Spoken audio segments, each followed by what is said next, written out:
I know, right? It's like I got so used to just like, I'm just going to go to my studio and do a show and then I'm going to go sleep, Right. and I'm like, I have to go to a whole nother place to do a show. Is this insane? But So we've got a whole bunch of stuff to talk about, but before we get there, we do. I am so sorry, Paul. I just blanked your name for a second. Oh my God. Oh, ASDF. Yes. Right. Hang on. Paul suggested that next time we try, I'm going to get it wrong again, a different program, not Zoom, the one you suggested. StreamYard. StreamYard, because I always want to say Scrapyard, and then my brain goes, no, that's not right. I just hosted 2 tables that both took places in Scrapyard, so I'm kind of my brain is filled with big metal lumps right now. It's a great program, and it's browser based, and it's kind of like Zoom, but you have full control over the cameras, so that you can bring people in, you can make them big, and have everybody else on the side visually, like cool. Like smaller. You can also type in captions like super fast, slap it up there. You can share screen. You can throw all sorts of stuff on top.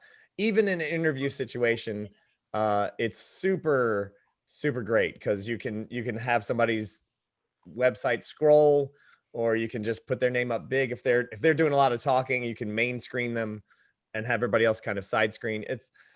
It's so much more like Zoom is for having a meeting with other business people, but StreamYard is like, we're going to produce something that people will want to watch, so there's a little more control, a little more artistic. You can throw up your logo on the corner of the screen.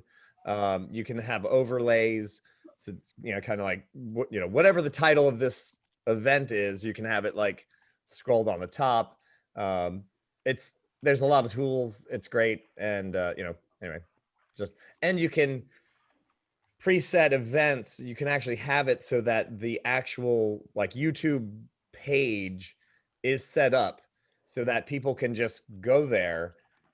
You can put it out on the internet and say, go to this exact page. This video will be, starting at 10 a.m. or whatever. And people can just already be there. And you can even see comments that are already posted on that link. Like they're already doing it, so that anyway, it's a really great program. It's super great. It does sound really cool. And the ability to make the link before we're actually here is cool. Yeah. I was saying, like, if you want, we can, after this or whatever, we can jump over to it on mine, and I can just kind of like, that's really cool. I was show you some of the stuff that can happen. I didn't want to, since we're going to have this today. Absolutely. Like, I don't know if I have enough time. Go with the thing that we know works, and then we can experiment later with other things. Sounds good. That's the which actually is a great axiom for when you're playing D&D. Go with what you know that works, and then just kind of on the fly make it better. Which is one of the greatest praise I ever heard for any host. It happened to be about Matt Mercer from Guy Scandlers on How to Be a Great GM, but really on my channel about talking Guy Scandlers about Matt anyway. The guy said that he really loves Matt Mercer. He goes, I know it's kind of a cop out, but it, to say which GM do you like, the famous one. But the reason that I like him is because he plays to what he's good at. And I thought that was really and positive advice. If you suck at a thing, maybe don't play test that thing in front of all your friends, particularly if you're busy getting paid. Right. Well, yeah. Like, that's probably not. You want wacky happenings? I'm your guy. If you want deep psychological horror, see, I can do that. I can do wacky, but it always comes out sour after like the first 5 minutes, though. Right. And I can do horror, but it always ends up being like, I think I saw this cheesy horror flick, and it's like, yes, you did. That's great. Kind of gives it away sometimes. I'm good at horror, NPCs, and magic items. Right. I wanted to do this one. I mean, I did. I will say, to brag about myself, I was running a campaign with Wacky Game, and there was this kind of thing where like a demon had inhabited this little gnome girl. Ooh. and it just turned out, because they were trying to save the family and whatever, all this jazz, and it just turned out that the one character got stuck like to try to come down the hallway where the little girl was in her room, and everyone else was like having this thing happened over. So she's the only one. She suddenly gets separated, and she has to walk down this hallway, and like the door is glowing red, and there's like, come play with me, and it super got like crazy scary. She totally flipped out, lightning bolted everything, which was not what she was supposed to do. But she's like, I think mage would do that. I think she still has PTSD. But I was like, I didn't mean to make it. All right. No, it's actually pretty compelling, because I got to say, everyone should definitely play to their strengths. However, I do also think that you should sometimes try to play to your player's strengths, because maybe you're not fantastic at one thing, but you put a scene in which I know this player is going to excel at this one scene. I'll make sure we get to that scene at some point during this session or something like that. It's also kind of a feedback loop that works on between players and DMs. I have a player who will always take the most, I don't care how poor a choice it is. If you present him with 4 choices and that's it, he will pick the worst one, somehow make it substantially worse, and everybody will have a great time. Exactly. There you go. Know your players. Know what type of rope you have to give them for them to hang themselves with. Mm-hmm. Absolutely right. And being that we are right on time to begin, welcome everyone. Thank you. If anyone is listening live, thank you for joining us. My name is Franco Ayala. Please just call me Franco, because Ayala is a character in Paulo's game, so that we don't want that confusion going on. And she might actually be here today, so I hope so. I hope so. One of my favorite things about your game is that your players, they are fantastic. I'm also I'm guessing here, because this is going to sound like it's my channel, but it's actually not. The wonderful Jay Kennedy is hosting us today, and he is one of the more outgoing kind of DMs that I know. And now I haven't had the joy of seeing him in action, but who I have seen in action is our other guest, Paulo Garbanzo, who is down here with us today as well. Fantastic juggler, as well as other things. He is. You guys should see the last video. He was nuts. So comes to show that you can be a great DM and have other skills as well. And what today we're going to be discussing is magic items. Now, magic items sound simple because most of us just bring them out of the DM guide or anything like that. By the way, one thing to note is that by default, we will be referring to Dungeons & Dragons 5th edition, and we are under the assumption that you are a dungeon master or someone who is interested in running a great game and maybe even getting paid for it. So most of the advice here will be based on Dungeons & Dragons. However, magic items, just like any other thing about role-playing, is applicable on a wide scope of systems. So please feel free to comment if you have a better idea that comes from another book, maybe something we've never heard of, though I'd be surprised if Jay has never heard of those, because his library of knowledge of D&D and other role-playing games is vast. In the last 2 days, I discovered 4 systems I've never heard of and a magic item I'd never heard of. So, no one knows everything. And I don't want to. That sounds incredibly dull. Imagine if you lived a life long enough where you could no longer learn anything new. That sounds boring. Well, actually, that is precisely a good segue into this that we're going into, because magic items are always generally new, at least for someone, at least for that player, or you're custom making them. Now, the first thing that I'm going to take one of the questions that we got from the people that were surveyed, and I'm saying surveyed with big air quotes because we just did it in a closed group. Yeah, right. But not just a closed group. I checked in every group I'm a part of, and a bunch of just by my random friends. I went around to everywhere with that. Not just everyone we knew. That was right. Yes, I harassed people on the street. Hey, what do you think about magic items? One of these days, we need to do a live talk show on the street talking about D&D with random people. You'd be amazed how many people actually know D&D and play it. So you'd never see them around the office and otherwise. Once there was a television show on Netflix that was about Dungeons and Dragons. The Stranger Things. Yeah. Okay, gotcha. I was okay, it's on. It's totally on. Yeah, Critical Role. For sure. Right. Stranger Things. It's never been easier to be a geek. And comic books. Oh man, Ant-Man got two movies. The whole world knows who Spider-Ham is. The Avengers are popular and cool. What in the world? I'm not a complaint. Just it's a whole new world. Of all the things in this bizarro universe that we're in right now, at least that's the upside. So. Right. Black Panther got a movie and it was awesome. Oh my God, so good. Yes. So B characters now can be mainstream, which means that we can talk about these things without concern of being, well, I guess we're still going to be judged, but we're going to be judged positively this time. Right. Like, oh, he's You're cool. He still knows nerds. these things. Unlike all of not the good my thing. high school existence. Yeah. Thanks. Right. Vindication. Right. I got to get like a flag For the for the D20. Right. For the D20 and I don't know, a video game controller that says I was right.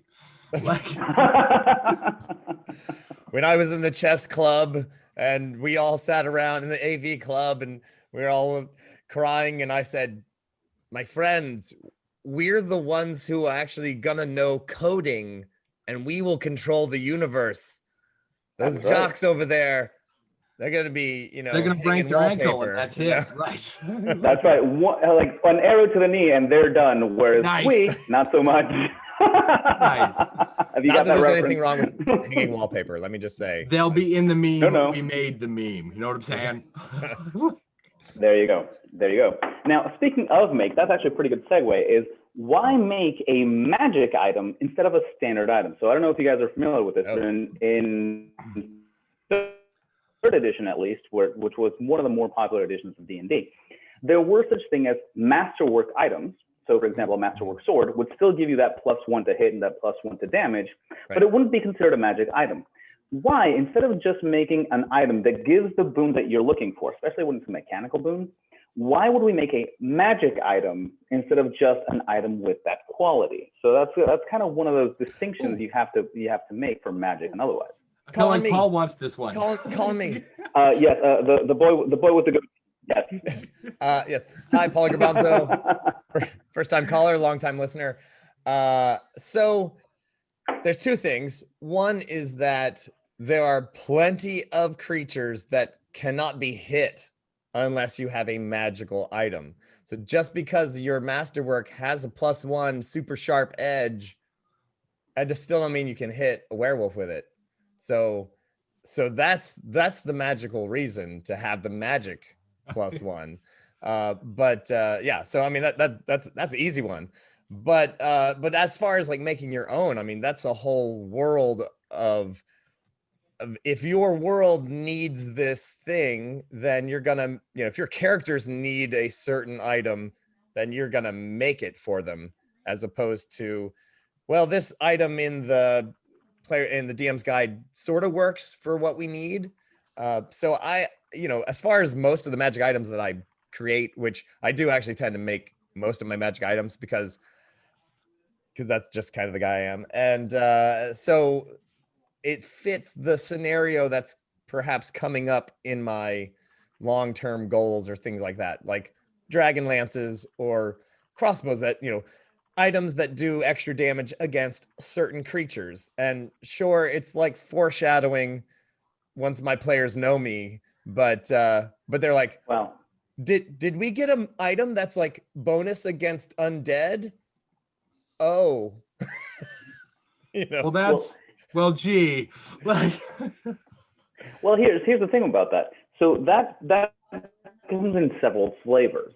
So I'm going to again use D&D 5e as an example. Mm-hmm. You'll know that some monsters, and I don't know if players are watching this, but some monsters can only be hurt or have no resistance to, for example, silvered weapons, which is not the same as magical weapons. Right. So your answer kind of guides me in the sense of you're looking at from the mechanics perspective. You're looking for a keyword that the mechanics of the game are looking for. And that's why we're creating a magic item instead of a standard item. It could even be a magic item that does not give any bonuses to hit. It could still just be a magic sword that just has that magic keyword to it, and it doesn't give the +1 to hit, or it doesn't give the +1 to damage. It may not even give a different damage type, but simply since it's magic, it will overcome that puzzle piece or this particular battle that we're going for. That's definitely one reason to go for. But I'm going to throw out my own reasons to go in for a magic item instead of a masterwork. I believe, and this is just part of the mythology that I bake into my games, that all magic items need to be a masterwork item first and then be enchanted. So if you've ever seen Kill Bill, you have to find Hattori Hanzo to make you the katana and then go take it to the wizard to make it magical. Right. So it's kind of a step process. In my case, it's part of the storytelling of it, is how awesome do you want this to be, is how many mini adventures are you going to get this magic item to exist. So it's kind of a world developing thing, and that's my answer for why it has to be a magic item and not just, the big +1 weapon. Right. But I feel that Jay is kind of holding in his answer because he's doing this like, I want to say the thing. So take it away. I'm trying not to interrupt people. That is not a thing I'm good at, but practice. And I'm not getting paid to do this, so now's a good time. So I think those are both great, but I think another really important thing is because it's fun. Seriously, players like shiny things. Like, give them a magic thing. It doesn't matter if it's mechanically. I mean, there is the mechanics that you can't stab a werewolf without a magic blade, right? There is that part's fun. But there's just have you ever handed a player a masterwork item and then they go, is it magical? And you say, well, no. And they go, Right. oh, like it could be a +45, right? It could be okay. You don't need to roll dice at all. Just you have it. Fight's over. You win. But if it's not magical, you're still, if they ask you if it's magical and you say no, there's still going to be a certain degree of nuts. Like, especially when they come up against a werewolf. Right. A magical +1 beats the crap out of a mechanical +45 any day. Now I'm gonna kind of lean into Paulo's answer on this one. What if the next big encounter is a cabal of thieves who operates within a guild that has a continual anti-magic field? Ooh, right. So magic again, items are not the answer. They're a there we go. answer. So plot device would say like, hey, I'm gonna give them a chance to have an easier way through this encounter if they find this particular thing. So it kind of leans in on both, and I do agree. Sometimes the word magical just kind of lights the eyes of your players. Oh yeah. Sometimes there is value in a non-magical item that's still a special item. Oh yeah. That will help the plot along. In third edition, since you mentioned it, I was partial to magic-like effects, because then you could get your players could go, well, it's sort of magic-y, and their eye lights wouldn't dim as much. And depending on the doodad, when they were in an anti-magic field, it still worked. So mechanically, they got to edge up on the guys who relied on their magic items. So when you had the player who was Batman up against the player who was who had Excalibur, one of these days Excalibur is not going to work, and Batman's utility belt is still going to function, and he's going to dig that other player so badly. It's going to be really funny. Green Lantern's power ring does run out of power, but there's infinite batarangs in the right. The guy just never runs out, right? He collects them all up. That's what he does. You know, you collect them. Oh yeah, he always gathers at the end. You know, he has that. Yeah, he polices his bat brass. Right. Bonus action. Bonus action. Gather goodies.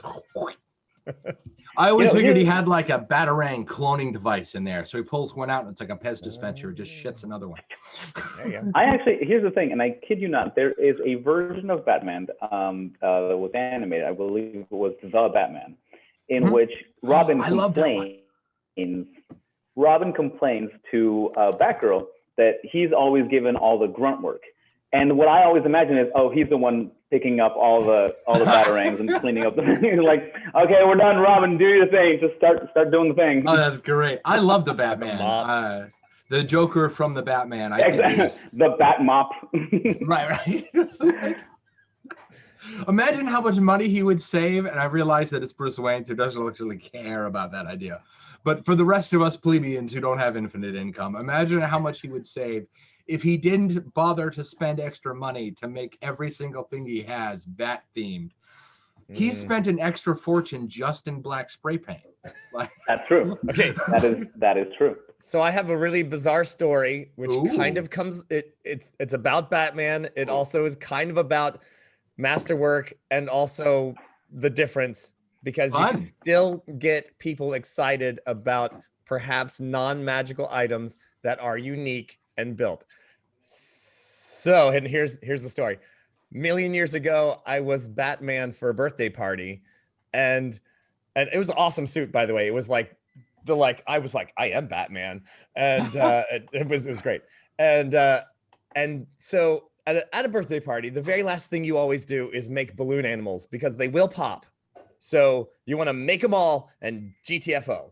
So I'm like, the sword is the easiest thing to make. It's just, you blow it up, 2 folds, 1 twist, sword. And I was like, okay, all right, kids. And they were eating on my hands because I was dressed like Batman. I could have made them do anything I wanted. Except when I came to the end and I said, who wants a sword? And they were like, no, they didn't want a sword. And I was like, oh, crap, because, you can make swords really fast and get out. And I went, well, who wants a bat sword? And they were like, hell yeah. And so bat sword. Guess what? Bat sword looks just like a sword. Right. Boom, bat sword. Not even a Sharpie that says bat sword. Not even a Sharpie. They use their own imaginations. Bam. So you can get people excited about items that aren't necessarily magic. This is very true. Particularly if it's, I tend to have a lot of success with that when the item is custom and it meshes with the player in some way. Absolutely. Their character, something Bat like that. swords. Bat swords, right. Because you were dressed like Batman and they loved you non-magical. In that case, the non-magical bat sword. Oh yeah. I think in this case, the non-magical bat sword would have trumped a magical not bat sword any day. At that party, hell yes. For sure. We digress. For absolutely sure. No, that's actually a pretty good one, because think of it that way. If you're going to make a custom item, it doesn't have to be a custom magic item to be special. Right. It just, now you're going to run into the same balancing issues. Like it may not say magical, but if it's a +3 sword, you still have the effects of that +3 kind of lingering in your campaign. Sure. Which kind of leads us to one of the more popular questions we got, which was how to balance having magic items in your campaign and what you have to do to adjust there. So I'm gonna choose the young fellow in the blue over there. What do we have to say about that balance?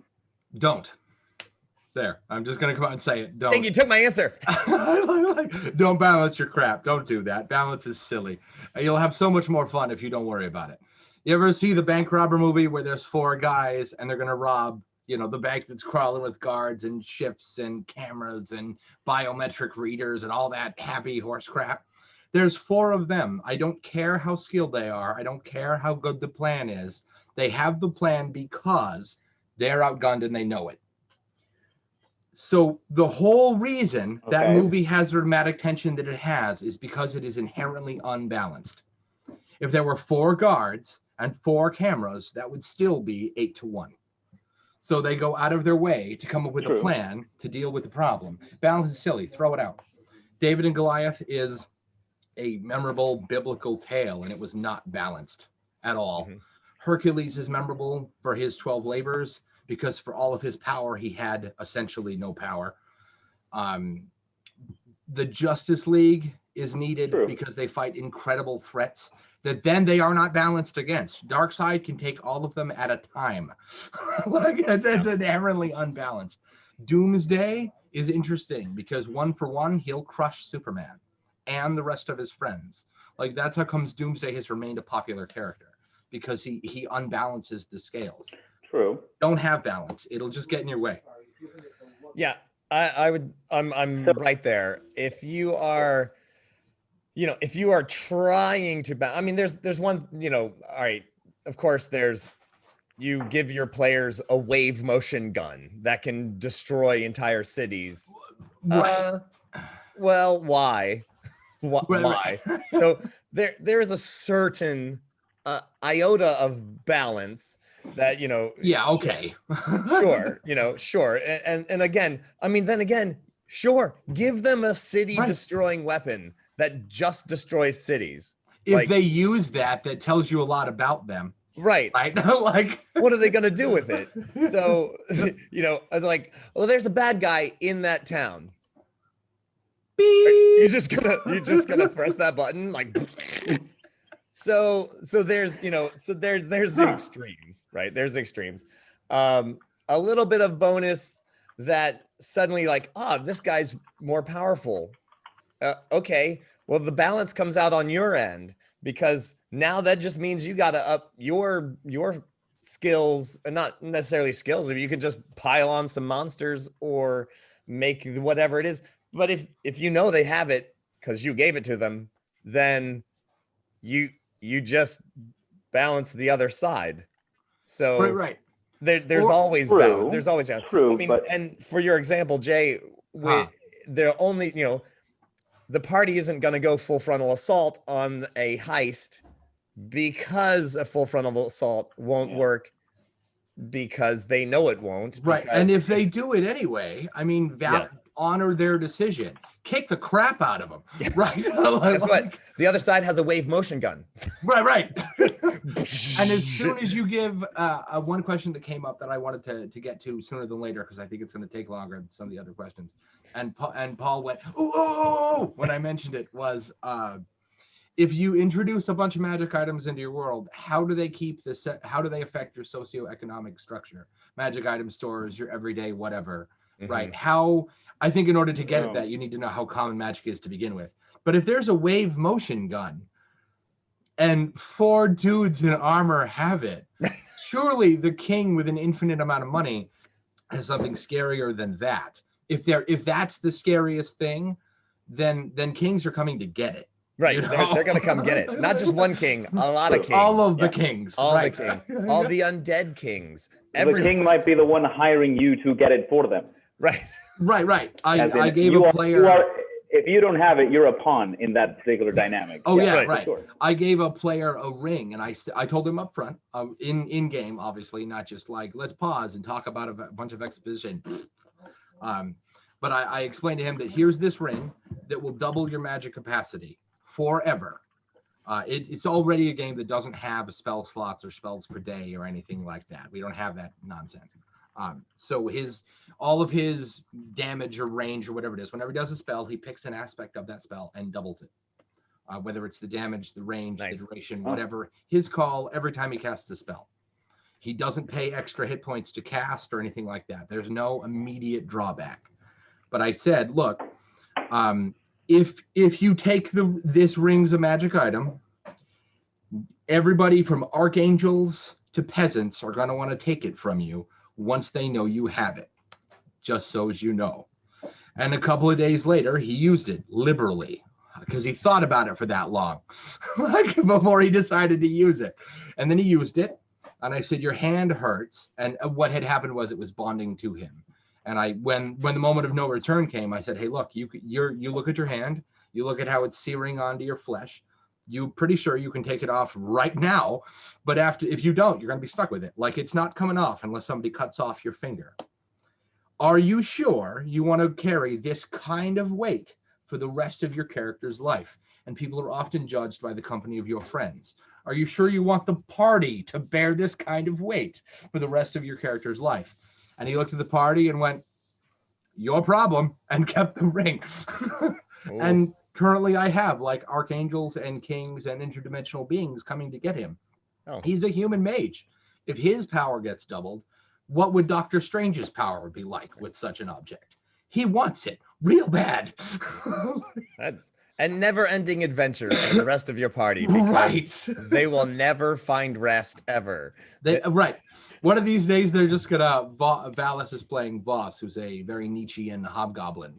Who went, one of these days, if this thing gets out of hand, I'm gonna cut off your finger myself. Just so you know, you gotta sleep sometime. Right. I would have just poetically said, if this gets out of hand, you're also out of hand. Just saying. Yes, he did miss a very valuable. Nice. He did miss a very great opportunity for a pun, and I was sad. Now here's the thing, and that actually keeps us into a different question. It kind of is negated by the answer you gave to how to balance magic items. But what happens, or how do you proceed if you want to remove a magic item from your parties or from your players? Oh, that's a good one. In a way that's not just like, hey guys, and I'm going to pause this. It was a mistake to give you this three sessions ago. Can we just say that you lost it? Because that's doing it out of game is the most common answer that I got when I've ever had this question asked. And doing it out of game is a bit of a cop out, if you ask me. And they're going to hate you. They're going to be so unhappy. Right. So hard. Do either of you play collectible card games like Magic or Pokemon or anything like that? Fourth edition never stop playing. Fourth edition till now. Okay, so when Wizards come out and says, "Yo, homie, you can't use this card no more," does that make you feel good inside? Of course not. Like, And if they came to your house while you weren't playing it and took all your cards, that they right, you'd be pissed. you'd be like, even worse. That'd be even worse. I even get mad when they're like, "Look, you can have a one. I know we said 4, okay, but you can really only have one of these," because that inevitably turns into, "Okay, I know we said you could have 4, and then I know what we said. No, right, and nobody wants that. Right.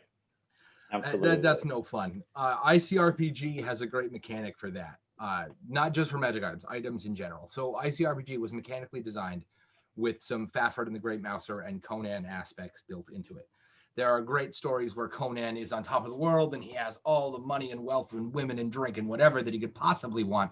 And in the next episode, he's poor as crap and he owns the dirty, nasty loincloth he's wearing, and that's it. And there's an entire Fafhrd and the Grey Mouser episode where they roll out of bed and they go, "Hey, where's our money?" And Fafhrd goes, "I don't know, maybe somebody stole it." And Grey's like, "All right, let's, detective and go find it." And at the end of the story, they've discovered that they just got so drunk last night because they spent it all. They didn't have it to begin with. And older editions of D&D had rules for that. The idea was that you'd go out and have this big fete and party and stuff and have no dollars and then go on the adventure to get more. That was kind of the whole point. Yeah. So ICRPG looked at that and went, okay, lots of their bad guys, just eat your stuff. How I usually roll that is if you fight like an Angar, if they get a bite attack on you, I roll a 20-sided die as an additional attack. If they hit you with second, like grapple, like extra grapples from 3rd edition, if they pull that off successfully, I roll another d20. You count your item because ICRPG lets you carry 20 things. That's it. Although I do stack those up like. Oh, so the slots are numbered. Okay. Right, you can have 99 potions in one slot, which is player agency because you can, but if you do that and then I eat that slot, you got no potions. So you give players more choice that way. If the Angar gets a bite on you, I roll again, and then I roll again. If those think about that, first he has to hit you, then the second roll has to hit, which we didn't slow down the game for. I rolled that at the same time, and then we pick an item randomly. You might lose, and whatever he ate is gone. I don't care how magical it is. There is the occasional indestructible item, which are usually like masterwork. Not magical beyond the fact that they are indestructible and therefore immune to things like Angars. But since Angars, all of my item chomping enemies have specific weaknesses. Angars have 0 ranged options, for example. So players tend, when they see one, to be melee. Right. Once they know what an Angar does, you've given them more agency and they start treating it like a strategic encounter because they do not want to get within 50 feet. They really don't. Like a guy wearing normal plate mail and a rust monster. Right. It's like a rust monster, except they eat everything. Right. I would say I have done the same thing. Like I'll have monsters that do that. And I'm not gunning for anybody's magic items. Right. I mean, I just try really well to not, if I have a bunch of people who are playing and they're making characters and they're starting at 6th level, 7th level or something like that, I'm like, yeah, you can have a couple of magic items, but I really make sure that they're just not walking in with something like a wave motion gun. And then I'm like, yeah, I can't really let you have that, So make sure first that it's okay. I mean, and again, I'm not trying to like kill anybody's fun, but at the same time, if I have this thing, this whole adventure planned, and you want to come in on a one shot and you have the instant kill gun for the thing that I have planned for you, right. Not so much. So you wouldn't give the Fellowship of the Ring the eagles at the beginning. You only give them the eagles at the end. Yeah. That's kind of where we're going with it. Yeah, and I've had Black Dragon that breathes acid, and I consider that a magical attack. Oh yeah. And when the acid hits you, everything gets a save. Like the monster you were saying. everything has to make a save. The magic items get a better save, But they you still have get to make hit- one. Right. You get hit by several gallons of acid, Magical acid. magical acid. It's gonna break. Stuff gonna break. Oh, yeah. So I have to say is, to tell a little story. I gave a guy a really awesome magic electric whip with an electric snake head on it. That was like, not only does it electric whip, but the end of the whip could bite. Oh, So that's cool. You had a little bit of range, and then it electrocutes you. So it was awesome. Like an electric eel on a stick. That's pretty much. Pretty much. Oh, And he was like, they got it from somebody, and he was like, I'm not proficient in whip. He trains in whip. He like gets his skill slots boned up. Got it. And the very first thing that he used it on was a black dragon, which wasn't even, it was like it wasn't even like an adult black dragon. It was a young black dragon. And the very first thing it had, and I was like, okay. And I did the same kind of thing. I was like, go down, I'll roll some dice and I'll just go, okay. Cause even though they can carry a bunch of stuff, it's like, I'll say, I'll roll 27. So just go, if you get to the bottom of your list, you just start back at the top, whatever number 27. Right. Count down 27. Right. And say, tell me what that item is. And it was his whip, and it literally just got disintegrated the very first shot. And there was such emotional investment in that whip, and the fact that it was like total legit. I wasn't gunning you weren't gunning for him. You didn't say you lose your whip, right? I thought it was really cool item, and I really wanted him to use it. And he hasn't lost all of the agency because he bothered to put in the skill proficiency, so now he can kick butt with any old whip. Right. Have you seen any Jackie Chan movie? He can turn a lot of things into a whip. I have a player on the pick once. Oh yeah, I have a player on the Friday table right now who has a giant, ridiculous anime sword. Whenever he rolls a 16 or higher, modified 16 or higher, he immediately attacks again, an infinite number of times. If he rolls an 18 or higher, he still does that, but the sword also bursts into flames. Nice. The only mechanical drawback is that the sword is enormous, so he can't like sneak with it or do that thing when you're going through the cave and you press the bits to fit through the gap. He can't really do that. Not that he was going to do it anyway, because his character is claustrophobic. Right. So that's a great item. It has awesome capability and a very real logistical drawback. And one of these days, he's gonna fight an Angar or one of those lashing creatures that I've got. There's creatures that pose as stalagmites, ropers. They run down, they take your stuff. I've got all kinds of weird creatures, that some made by Hank, the guy who makes ICRPG, and then a bunch I made myself. And currently we have a Acidmiasma, just like green dust that gathers in places on the planet, and walk through it and lose an item. No save. I rolled to see which one it is, but it's gone. The good news is they only fit in like 10, like they gather in specific places and it glows in the dark. So you can't miss it. If the players go into it, that was their call. and they've gone out of their way to find very creative ways when the thing that they needed to save, because it doesn't affect organic material. So when there's a little girl stuck in a pile of it, well, they're going to save her. The dust isn't going to hurt them. Do we want to take all of our stuff off? No, because we're sure Jay's gonna have something nasty under. Why is the girl standing in the acid cloud? There's got to be a reason, right? or the parents of the girl would object, like, "Hey, why are you nude with my kid?" Right. Just saying. Right.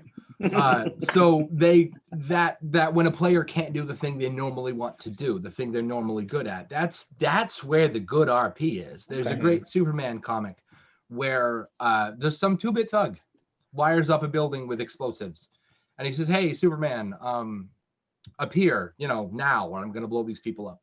And Superman appears, and he goes, "Look, here's the plan. I can't kill you, right? I can't do it. Lex Luthor can't do it. Darkseid can't do it. No one can do it. You can do it. Go find a piece. Go do whatever it takes. You're going to kill yourself right here in front of me, and the whole world's going to see it. And if you don't, I'm going to blow these like 300 people up." And Superman starts scanning the building, and he goes, "I wouldn't bother. I've wired explosives in the ground, in the walls, in the ceiling, in the door, right? Not even you can move fast enough to not set those off." You get within 50 feet of that building and all those people die. What's it gonna be? Now, he's got like a dead man switch or whatever. Like, Superman can't punch him. He can't drill into the building. He can't shoot him with his heat vision. He can't use any of his powers to solve this problem. And that is a great read. Superman eventually goes to get a piece of kryptonite, brings it back in a lead box and opens it and just, and the guy checks his heartbeat monitor. He's got a heartbeat monitor and he goes, how about it? I killed Superman. Woo! Like, he's super excited. And then Superman stands up and breaks the device he's holding. And he goes, I don't get it. How did you were dead. I counted your heartbeats. You had none. And he goes, yeah. See, I'm Superman. See, and I spent a long time in the Himalayan mountains talking to this guy who taught me how to control my breath and my like bioelectric impulses in case some idiot got a clever idea. And if you'd been reading the Superman comics, you would have already known that. They didn't just Deus Ex that. That was a whole miniseries before that. He goes, but that's glowing kryptonite. And he takes it out of the box and flips it upside down. And it says made in China. It's a toy. He bought it at a Superman like outlet mall. Of course. That, as cheesy as that is, Superman could use none of his abilities. I've read thousands of Superman comics, and that one sticks out to me because it's creative. Superman can't do any of his super things. Instead, he has to use his brain. No. I know, right? Could have just phoned a friend, you know. Right. Hey, Lex, what I know you hate think me. He has some. Right. Luthor, I know you hate me, but look, here's the thing. You want to kill me more than anyone else, right? Well, if you don't help me, this guy is going to. What's it going to be? You know, I never thought about that, but Batman should definitely be phoning the Joker every time he fights someone else. Oh, yeah. It's like, hey, Penguin's got some stuff going on, like, You don't really want Penguin to win, do you? Like Lego Batman. Oh, gosh, I love that. That movie's great. Lego Batman is fantastic. We have a now, relationship. here's the thing, and here's the thing about the guy with the building full of hardwired bombs and things. Well, think of that in terms of D&D or role playing. Mm-hmm. That would be a NPC or a villain that might not be super strong, might not have great stats, but has the magical item. And that kind of leads us into, well, should we give NPCs or villains or the monsters or otherwise magic items with which they face your players? Absolutely. If your players march into I love Goblin. Let's go with Goblin Den. If your players and they sneak their way into a Goblin Den, or they, if they ramp their way, whichever, if they march their way into a Goblin Den, and there's 100 goblins in the warren, and they kick the crap out of them all, and in the back room they find in the boss room where the Goblin chieftain is, they find a chest with an axe that constantly leaks yellow pus and has such and such magic abilities. I actually don't look at me like that. That's an item I gave to a player recently. It never stops leaking pus and blood ever. It's gross as hell, but he loves it. The axe of infection. Yes, it does. Yeah, it carries special disease damage. Even axe things is actually just made of meat. Is that? Yeah, it's an unsalted old piece of meat. Right. Very much in tone for a goblin weapon. That's right. Thank you. When the players, they didn't find it in a goblin den, but if the players, well, they did, but the kobold holy war. Anyway, the players find the weapon in a chest, and they go, "Ew, what is it?" And then I tell them what that is, and they go, "Ooh," and they carry it around with them. That's cool and all, but instead they enter into battle with the goblins. Fight. They get in the last room. Goblin chieftain comes at them with a pus, bloody, leaking axe. Right? Yeah. That's way better, because especially if he hits them once first, and they get some nasty insta infection or something. Yeah. And then they go, "Ooh, I want that. Yeah. I'm gonna take it from you." Right. Yeah. I always take a step back and think about, like, well, where did this come from? Like, where did this, how did this happen? Even if you don't want to go, you don't need to go Lord of the Rings, 1,000-year history. Well, no. But just go, how did it get here? Did a party of adventurers come in using it? and then the goblins stopped them and went, Right. hey, that lightning axe was really cool. I'm gonna totally use that next time I see some adventure come in here trying to bust my house up. And then Yeah, if your goblins have a holy avenger, I hope there's a reason for that. Right, right. Now, likewise, sure, if they can't equip it, sure, that it's sitting there, they can't use it. Yeah, you see two goblins going, because they can't lift the giant axe. Right. I had a dragon lance in a dragon's lair. That's awesome. Because, well, somebody came to try to kill that dragon, and that dragon laid the smackdown on them, and they died. Right, he liquidated them. Right. So, fortunately, it helps the players because they were going to get stomped unless they used it, and they were like, why would it be here? It's like, well, you see skeletons around. Someone was carrying it. So there's the the dragon's not going to use a dragon lance because it's a dragon. It has better things to do with its time. Right, but it is there. Now, if it's a goblin lair and sure, equip the hell out of those guys. First of all, they're probably going to need it. Secondly, it is way cooler to have a goblin come at you with some crazy magic item. The party's going to be like, oh, I want that, And you create psychological investment as soon as that goblin whacks them with him once. Because now they don't just want the item, they want to take it from that goblin. Not just I had a goblin in the last campaign on Nat 21 Adventures, which you can see online. There was a goblin. He had a magic axe, but he also had a cool bronze helmet. Bronze helmet, not magical at all. But the party was like, I want it. And they could also recognize him because that's the goblin with the bronze helmet. Right. Mother. So I do actually have a Goblin Story, an item they retrieved from a goblin cave, which was being used by a goblin. The players on the Monday table found a collection of goblins who were skulking around in a city sewer. They were in the sewer for a completely different reason. But the party encounters some goblins tapping on walls and stuff. They're not blowing anything up. They're in there with the hammers going ting ting, like the reflex hammer that actor uses on your kneecaps. And they're like, what the hell? So they get involved. They're like, what the hell are the goblins doing, tapping the bricks that make up the sewer system? That's weird. They find the goblins. The goblins get up in their face, right? And the goblin turns around. He's like, his mind's jelly. They pursue that. They think that's weirder, right? So they pursue that further. They encounter a room that has 50 goblins in it, with one sitting on a throne, and he's just pointing. He's not saying anything. The goblins are just going where he says. One of the players has a magic item sniffer, right? He goes, smells like magic, right? The goblin has a crown on his head that allows him to psychically control other goblins. The goblin in the other room has been disconnected, and his brain hasn't grown back yet. So he's just kind of doing the last thing he was doing. So they killed that goblin and took the crown, and it works for them. I have a player now who can just psychologically, any goblins who see him, as long as they get within, I think, 50 feet, drop to their knees and worship him like their god. Zero contempt, zero misunderstanding, will absolutely do whatever he tells them to do, up to and including die for him, up to the best of their ability, which is not much. That's great. Well, still. Right.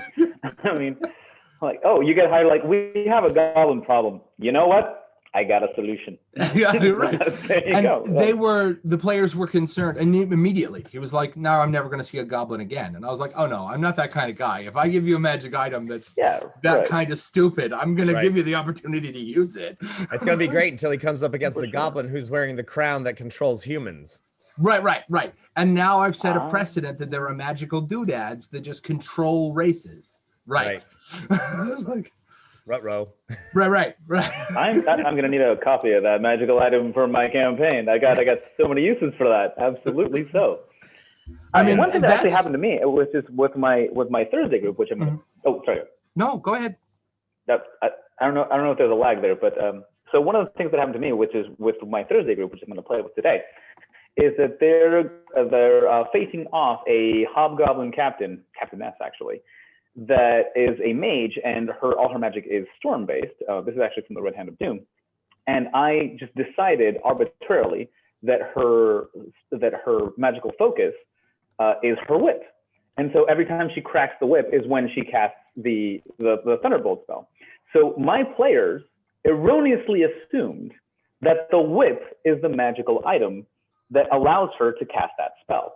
Whereas eventually when they'll defeat her probably in the session tonight, they'll find that the whip is absolutely an ordinary whip that she was just using as a spell focus. And so they're probably going to carry it around thinking it's super, super special, and then they're never going to be able to activate it. And knowing my players, they're going to go in, they're going to find a wizard. Please identify this magical object for us. It's just a whip. Well, there has to be something. It must be so special that the wizard can't identify it. Let's take it to the arch-wizard. Like, it's just a whip. Like, it's not that. Yeah. It kind of turns into Dumbo's feather. You know what I mean? It's like, well, as long as you believe it's magical, right. Yeah, for sure. That's Absolutely. A really great point to if you are worried about balance and about throwing. So you end up with a bunch of players who who just crush all of your hopes and dreams and all the bad guys you throw up against them. They just wreck them, right? And you're like, all right, I got to up their armor class. I got to do something. So yeah, you give them something like that, but also something that the players just can't use. Armor that is for a specific cult, and you have to be a member of this cult or it will explode if you try to wear that sort of thing. It's only chaotic evil, and maybe you don't do alignments, but it could also be you have to be a follower of this cult or it burns you. You have, and I've done things as simple as you have to be an orc. You have to be I was always fond of the Siege Perilous story from King Arthur. If you're not familiar with it, there's a round table with a bunch of chairs. And one of them is black and has the burning letters, the Siege Perilous on the back of it. And Merlin tells the group, he says, hey, one of these days, a knight's going to sit in that chair. None of you are it because you already have chairs. Sit in it at your own peril. And the suggestion is that if you sit in the Siege Perilous and you are not the chosen knight for that seat, who, if I remember right, turns out to be Galahad, you'll burst into flames and just die. And if it was good enough for King Arthur, it's good enough for your table. Have an item or a power an object that you just, unless you're the guy, no. I'm also fond of bad guys that are just straight up immune to this or that. And I don't mean magic. I don't mean non-magical. Like, he's immune to physical attacks, magical or not, period. Find another way to take him down. We still have even within the rules, at least in 5th edition, you still have the Rakshasas who are just immune to anything magical below 6th level. It's like, it just doesn't do anything. They just sniff. Right, they kind of look at you and go. You bring up something interesting. You bring up something interesting, which is not only just magical items, but what about cursed items, which are inherently magical because they have a curse on them. Hence, you can't just curse with physical means. I thought you were going to say, but it is in the end a magical item. Oh, for sure. So the way that I've used magical items is I have my brother's actually the player for this example. He's playing a paladin. He's always loved paladins. And he really wanted a magical sword. It's like a paladin with a magical sword. And like, okay, so I looked through the DMG and I found a sword of vengeance. And he was an oath of vengeance paladin. So this is perfect. But the sword of vengeance is cursed. And it's something that the identify spell doesn't identify. So I'm like, okay, you wanted a +1 sword. We went through a little mini adventure in which he was called in by some will-o-wisps and led into the lair of a shade, beats the shade, takes the sword. And with his own description, and this went out perfectly, he actually gave the killing blow to the shade. And he says, well, and I said, well, what does that look like? He says, well, as I slice through it with the sword, the shade's form just, when it gets absorbed into the blade. And I'm like, funny you mention it that way, because that's exactly the curse that if you pick up the DMG, that's exactly what happens. And I'm like, But from then on, he was like, And he has a nickname for me. So every time he calls me on the phone, he's like, damn you, and fills up a nickname, which by the way, my nickname is Fofo, which if you don't speak Spanish, it's just a nice word for chubby. Because I used to be a chubby kid when we were growing up. But now every time he calls me, instead of saying hi or otherwise, he was like, I curse you, Fofo. Just every time. But here's the thing about that. That magical sword, that curse sword, has led to very significant decisions when fighting, because the curse on that particular sword is that if he receives damage, the sword will entice him to kill whatever damaged him. So whenever someone's rolled a nat 1 and his teammates have rolled a nat 1 and hit him with an arrow, he has to make a save or want to kill that teammate. So that has moved how they, like, you can never stand behind me. You can, like, if we're going to go into battle, stand at least 10 feet away from me, because if you accidentally, like, hit me with a rock, that might be the end of you. That sort of situation. So it's still a magical item. It still gives him the +1 to hit, but he wants now to get rid of it himself. That's a great balance. I mean, that's those role-playing balances that were, it's like, yeah, it's a wave motion gun, but the blast radius is 100 feet, but you have to press the button, which you're on. Right. So I'm like, partial to, when I want cursed items, one of my favorite cursed items ever is the symbiote suit from Marvel Comics. Think about it. It gives Spider-Man, sure you do, Venom. Spider-Man is already a superhero. He already has amazing powers. He's stronger than me and faster than me and more reflexy than me and a genius. And he's, spider sense, which is essentially very limited precognition.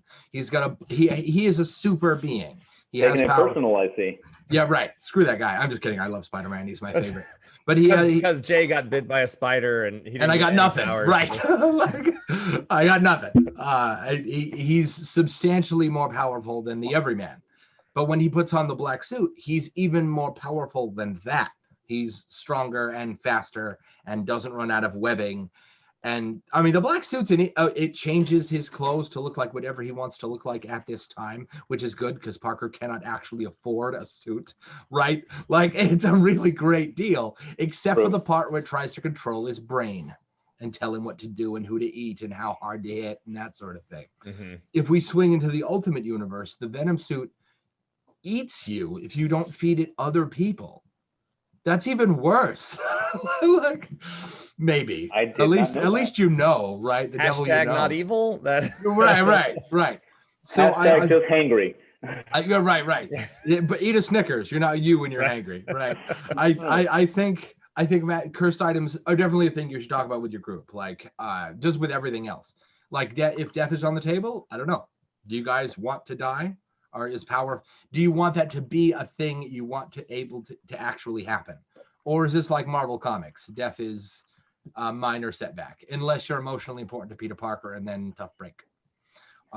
Maybe it's because I had a good experience with it, but I did not foreshadow it in any way. I didn't let them know that there was going to be cursed items in this campaign in any way. I just, like, oh, you want a magical weapon, and I think it's good for your character. Sure. You wake up and you get, drawn in by some will-o-wisp, and you do this thing, and there's a magical sword. But it wasn't until he attuned to it that he found out that it was cursed. Never before had cursed items been discussed, had been introduced, had been anything at all. I don't think they have to be. I like to run everything by my players first, and I do mean everything. I had kind of along almost both of these same lines. Okay. And regarding, like, there's a magical demon sword that the players actually went and fought a demon and got his sword. The sword is crazy magical. It is a demon sword. It has a demon inside the sword. The demon sword is used to being held by demons. So when the demon sword is like, I can do some really cool stuff like burst into flames, what it meant was I can make a 20-foot fireball starting on me all around me. Burst into flames, right? And literally burst. Yeah, sure. Yeah, which doesn't hurt demons who are immune to fire. who are the usual people holding the sword. Right. So it's no big thing. Right. The sword didn't even think about it. They're like, "Oh, I'm sorry. Are you not immune to fire? Oops. Oh, I can do the same thing, but with electricity. Here, let me try that." No, hilariously, the party actually kept the sword for quite some time. Oh yeah. I think if your cursed items I think you could have a lot of fun with the cursed item being very cursed and very, very powerful. Make them equitable. Say, hey. The sword's upside, for all of those wondering why they would hang on to this, was that it could actually detect treasure troves. Ooh. But it couldn't detect how many creatures or monsters were defending guarding them. Right. So it always inevitably sent them down the worst possible path. Nice. There's a huge there's a huge amount of treasure that way. Oh, there's also a dragon. I didn't know that, but whatever. Right. I'm partial to equitable, or that's not my skill. Yeah. Right. Or slightly less or more, depending on how you look at it.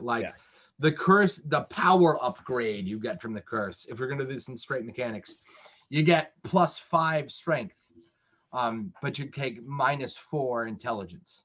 Right. That strength score is better. You get a better net yield, and if you're a fighter, you will use that more often. But intelligence matters. So, or you can get something really creative, like. So if you're a super genius wizard, you'll then just be kind of smart, but now you'll be really strong. Right. Is that worth it to you? If Bruce Banner gets hit in the head really, really hard, right, and he loses a bunch of his IQ, he's still probably way smarter than me, right? Yeah. I think magic items can be. I think cursed items. You can do some really cool stuff there. You can also give a cursed item and then maybe seed the ability to this stupid, powerful, epic thing, but this curse is just nasty. So if you go on this long ass quest, you can remove the curse and keep the shiny good part. In Dragon Quest, in Builders 2 and I think it was Dragon Quest 2. There's the best sword in the game is this. It does crazy. It's a sword because it's Dragon Quest and all JRPG heroes have a sword. It's a crazy, epic, powerful weapon.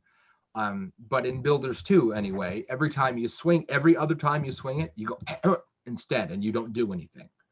And the damage is stupid good. It's probably worth it anyway. And with some Easter egg, if you played other Dragon Quest, you can figure it out. You can turn that sword, you can uncurse it basically, and duplicate it so that when you swing, it swings again. You get instant double damage with none of the drawback. In that particular game, that you only know how to do that if you look it up on the internet or have some old Dragon Quest fandom going on in your brain. But the idea of bringing it out to the table is fun. Here's this stupid, awesome power upgrade that comes with an incredibly nasty, ugly part. Here's a long ass quest to fix it. When you only tell your players they're going to fix it, that's it. But when they actually get to the end of the run, the item's better than it was before. So even better than just fixing. Yeah. Right. Even better than just fixing. Right. You purge the evil off of it. And now the goodness can shine through uncontaminated, so it magnifies and you get something cooler out of it. Yeah. Now, Paulo. Oh, I'm sorry. Go ahead. Before I was going to throw in the next question, but Paulo actually had something to say before I do that. Oh no, I was going to say I've done the same thing. I had and this actually hits on one of the questions that I saw earlier, which was building magic items for the players, things like that, or having the players build their own magic items or things like that. So I did want to answer that question, but I had a magic item that was a trap, and it was oh gosh, what's it called? It's a shamadan, which is it's a Middle Eastern hat, which is actually a chandelier. It's for dancers. They dance with all the candles on their heads. And this I gotta see. Yeah. That's awesome. So the thing is that it was a magical thing that the flames actually all had voices, and it cast a suggestion spell. Ooh, nice.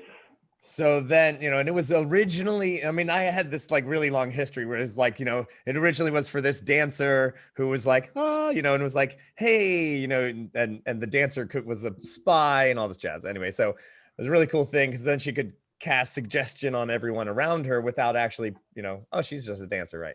So blah, blah, blah, years go by. It's found in a thing. Someone sets it up as a trap that basically it's in the center of this room, that basically it's a pit that the suggestion is, come on in, the water's fine. And then everyone would just fall into the pit in the center. Well, the players got a hold of it.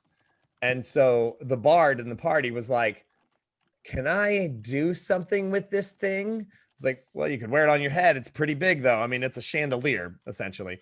It is meant to be worn on your head, but try that in combat. Right. So went to an artificer and said, is there a way to manipulate, take the candles out, the little lamps, and maybe build a different kind of thing and squinch it down. So now it's a disco ball and it does have the power to levitate.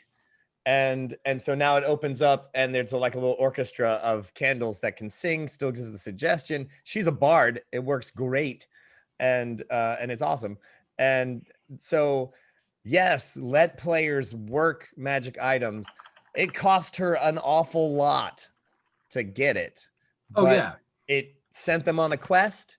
They did a whole nother thing. It also took down some of their money. So I know some DMs talk about like, the players have 70 million gold pieces. What do I do about it? Have somebody do something that they can't do, which is build this specific magic item. Right. And have them charge a lot of money for it. That question comes up a lot. I think magic players items have one. Yeah. If the players have the money and they really want that cool magic item thing, there you go. And you just ate up a chunk of their money, which I don't really like. I don't know about the money thing. Traditionally, I don't really care. If you have $1 million, why do you need to spend $1 million? First of all, more money, more problems. That's right. That's if your GMs are like, well, the players have a bunch of gold, how do I make them spend it? You don't. Why?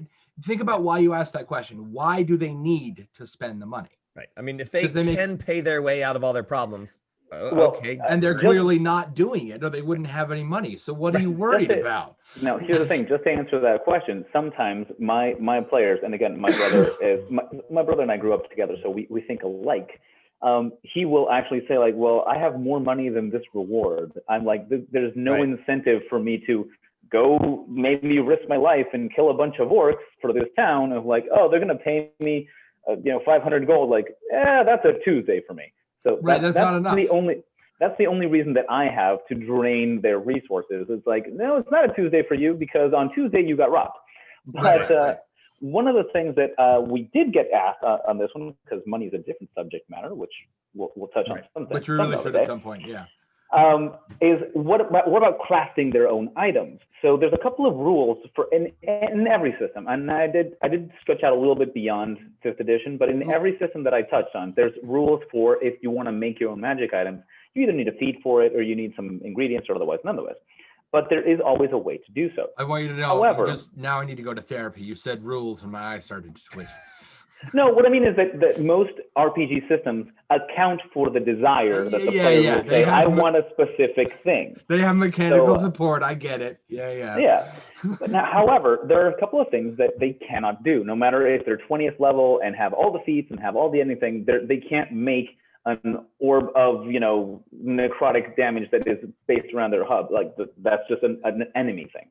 What happens when they want to make their own items? What do you do? I think, Pal, do you want to go first?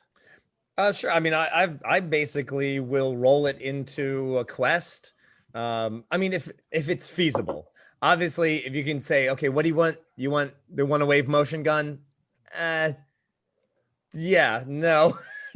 I mean, because just if they can't come up with a really good way, like convince me that it's vaguely even possible or within the realm of your powers. Right. Because again, I don't do a lot of like 20th level adventures because it's like you have a wave motion gun. Okay, yeah, great. Right. So my adventures tend to be between 3rd and 8th. And the average. So that's kind of the that's the fun parts, I think. So they're not really going to be able to just make a magic item, but they can find out how. Forging the actual metals to make it, all of the entire process, to me, just like doing a masterwork, to me, it's like it goes all the way from the original metallurgy of the item that you're pulling, bronze and steel, and you're making all these things like that. You already have to start the magic there. Right. You can't Sure. you can't even, you can't just be like, well, I got this sword, let's enchant it. It's like, it kind of works, but it's going to rub off eventually.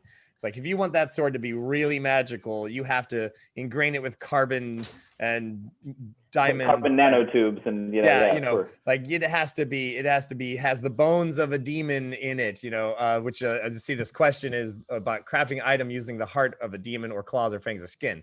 Yeah, dude, do it. Put one out, right? That's part of it. It's like, yes, you crush the demon's claws or fangs and you powder that into this metal of the sword that you're making. That's part of the imbuement of the things and spells that they're going to need. Yeah, I mean, make it as lengthy a process as is going to be interesting or fun. Right. Maybe make it a challenge.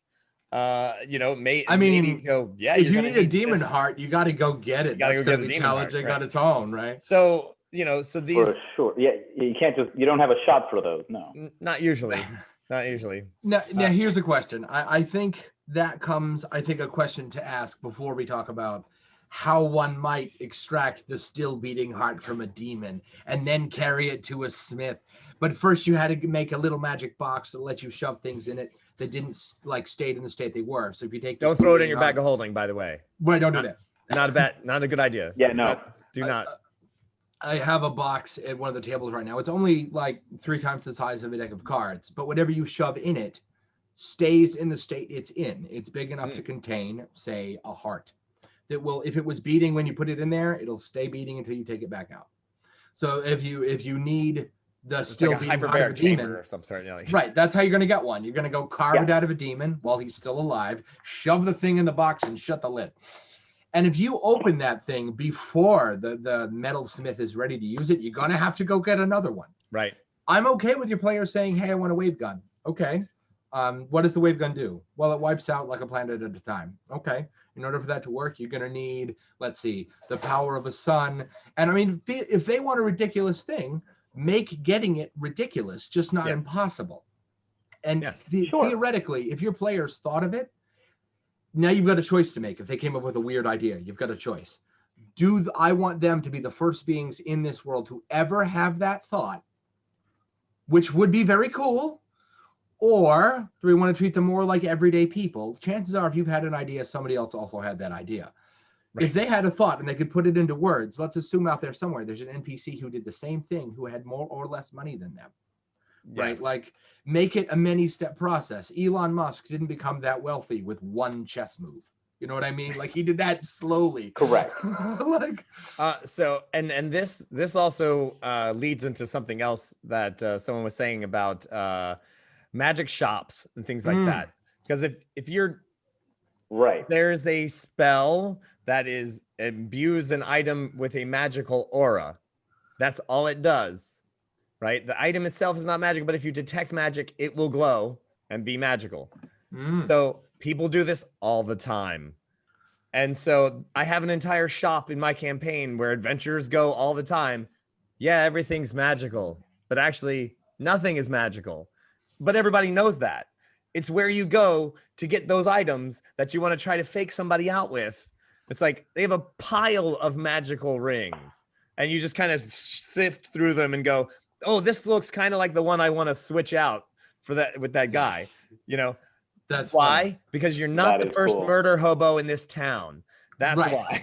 Right. Because you're not unique, right? It's like, oh, there's a whole shop set up for that. They were like, oh, really? Yeah, this elf runs the shop. And she's like, did you want magical necklaces or did you want magical rings? Because they're all there. None of those are actually magical. They're magic-like. So. Right. They've got magic spray paint. Right? Yeah, like gold plate. Right.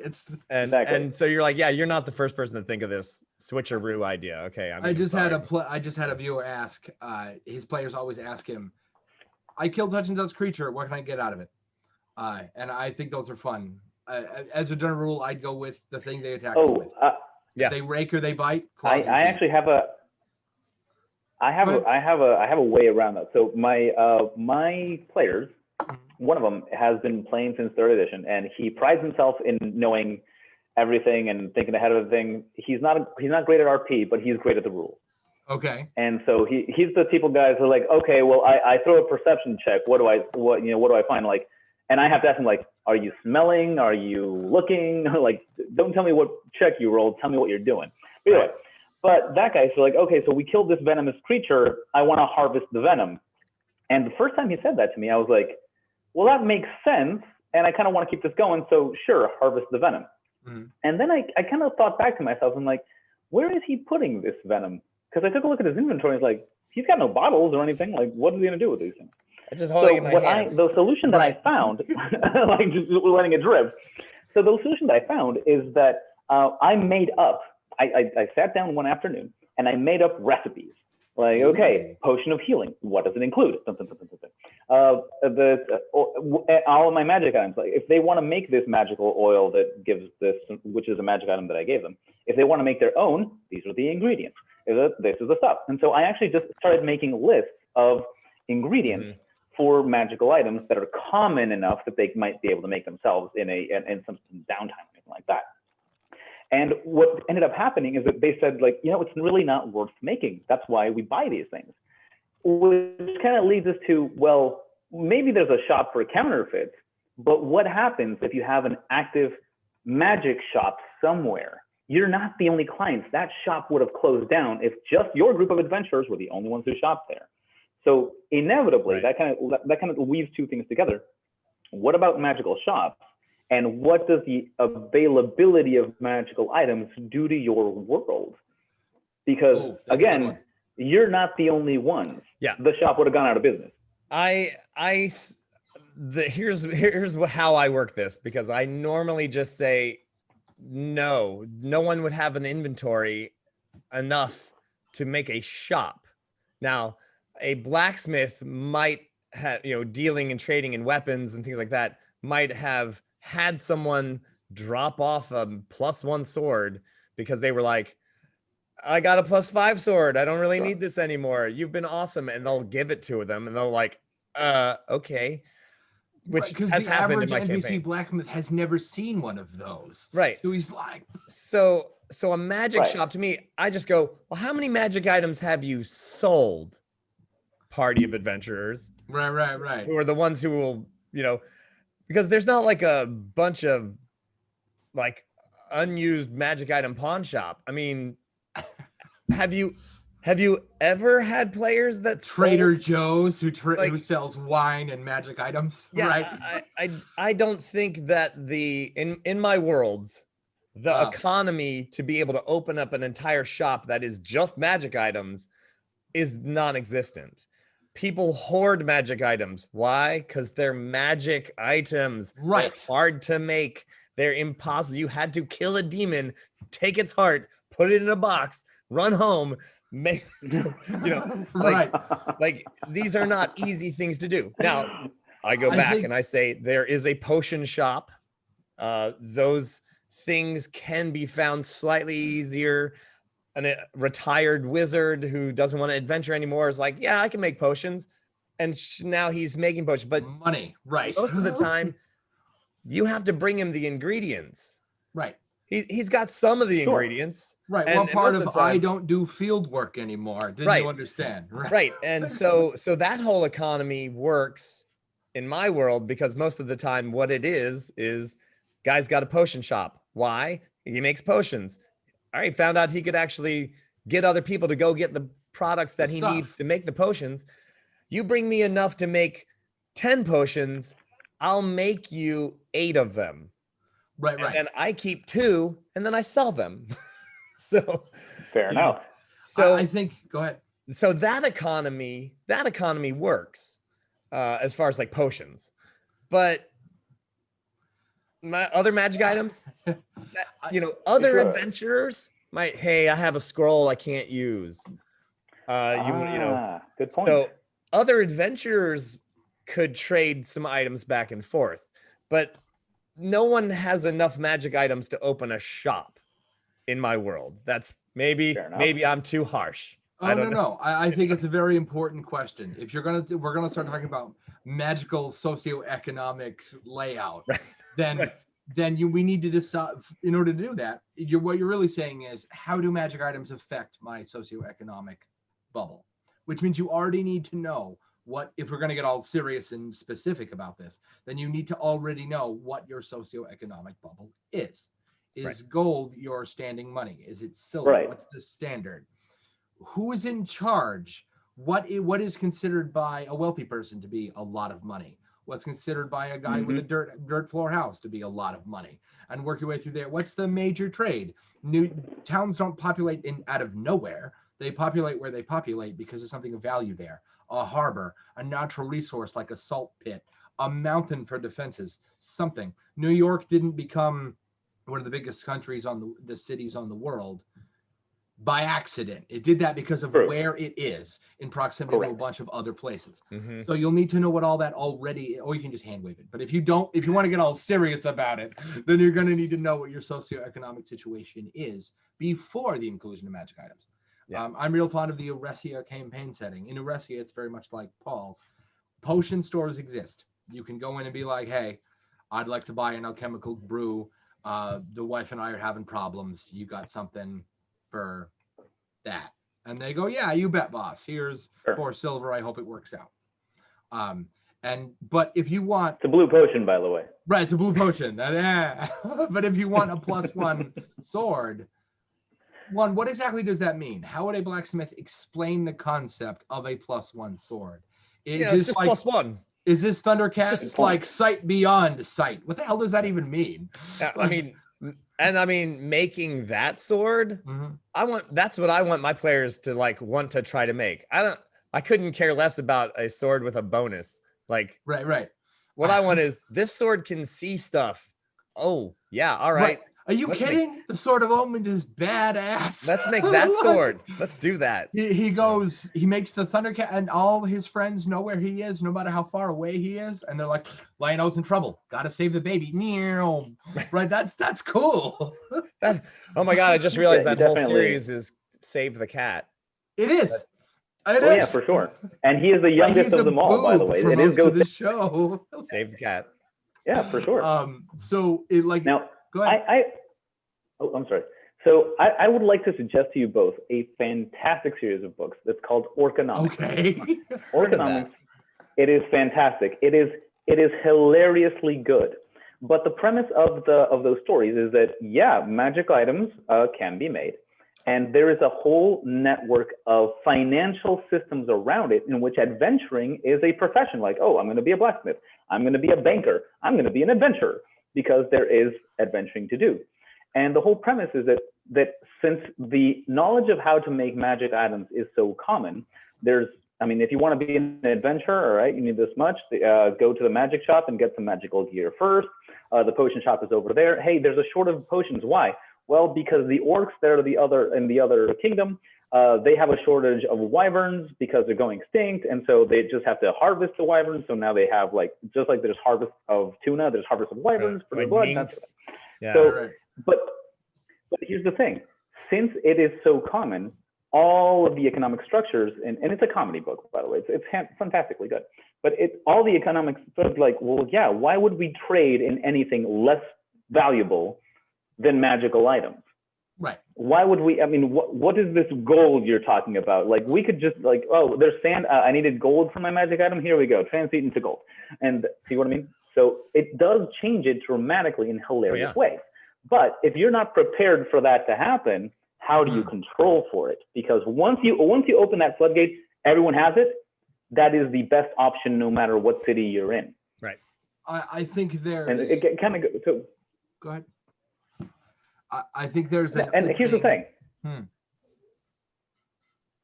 Now, the way I'm going to tell you the ways that I control for that sort of thing. Okay. In my case, no one sells their magical items because, again, you ask the party, when was the last time you sold your magical item? You just hoard it anyway. You're not using that +1 sword because you have a +2 sword, but you're not giving it away. Of course not. It can be used against you. Why would you?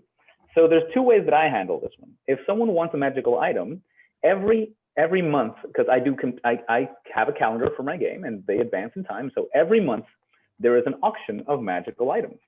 Ooh. And the way that you get that is that you're going to put in this case, the chat or others, how much gold you're auctioning. It's a silent auction.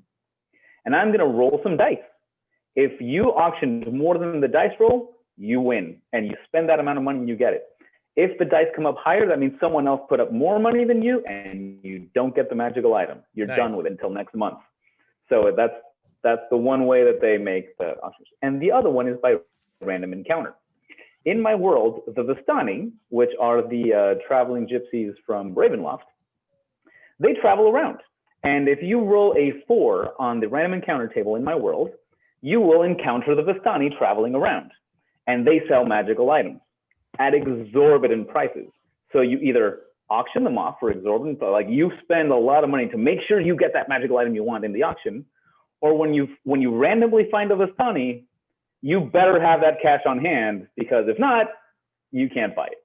Right. And that is the only purchasing of magical items, other than the standard, low-level stuff like potions of healing that can happen. So that's the way that I control for it, because otherwise, it's absolutely true. Like if every major town has a magic item shop, why isn't the owner of that magic item shop controlling the town with all the money he's making? Right. I'm partial to magic items being unique. There is only one bag of holding, period. Ooh. There's only one Holy Avenger, period. There's only one Flame Tongue, period. Because to me, magic items are unique. If there's more than one, they're not unique anymore. They're a match set maybe, but think about it. 2 is double the number that 1 is. So every time you add in another item, you are exponentially making it less unique. I have never run a table where every player had a bag of holding. That's ridiculous. It's literally a pocket dimension that you attach to your belt. That's absurd. Why on earth would you? What? No, that's if you're doing that because you don't want your players to have to deal with encumbrance, just don't deal with encumbrance. Don't throw off the magical. Just be like, you know what? I don't want to deal with it. Okay.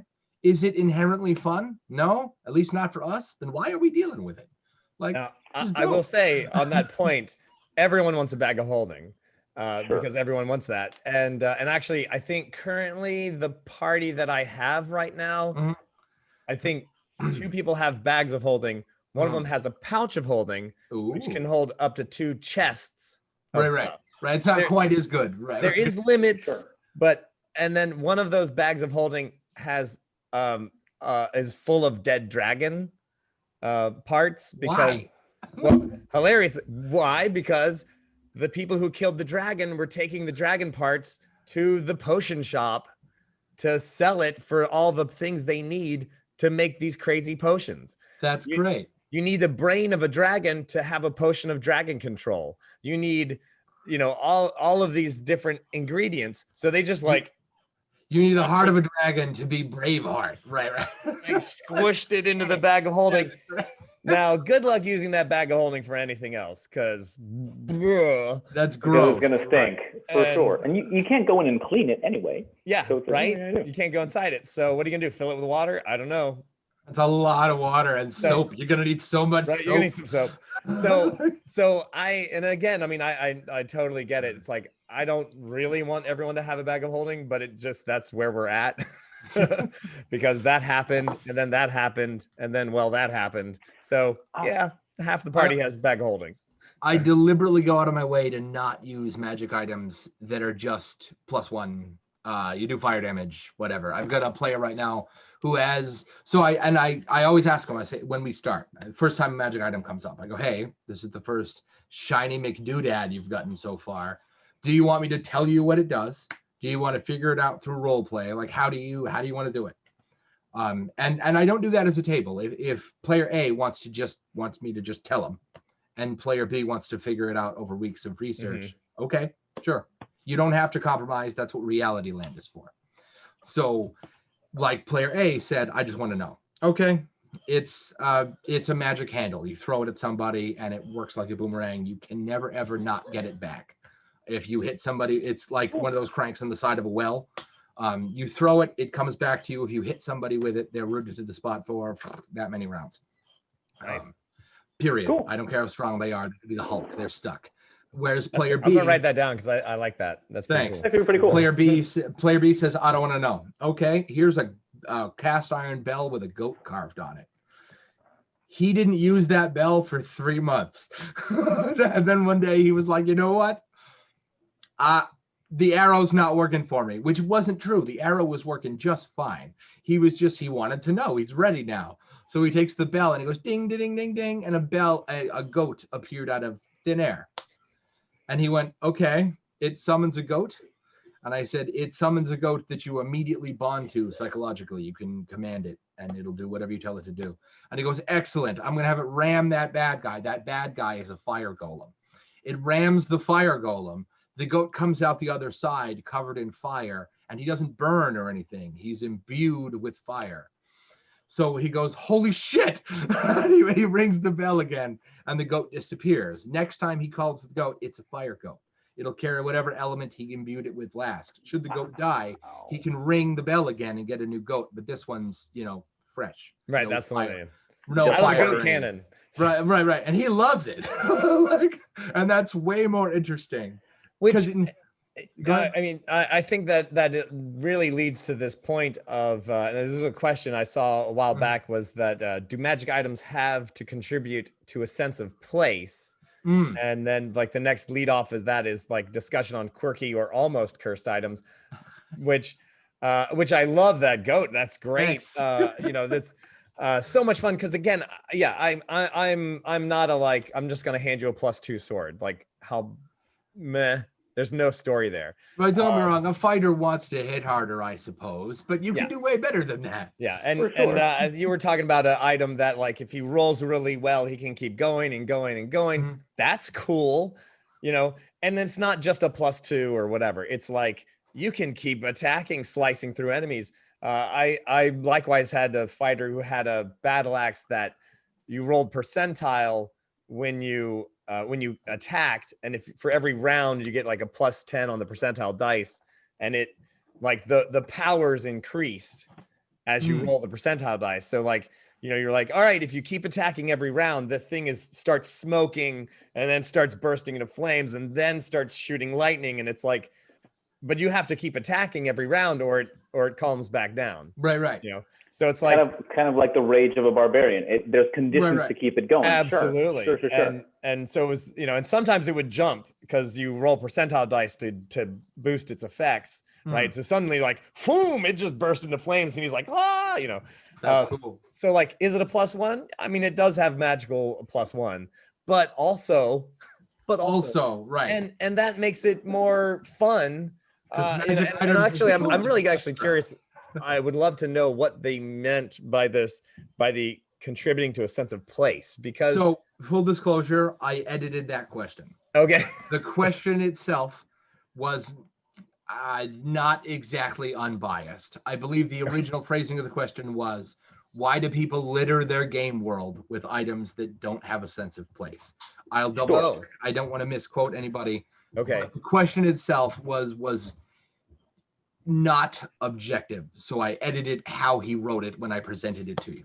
That does make a little more sense.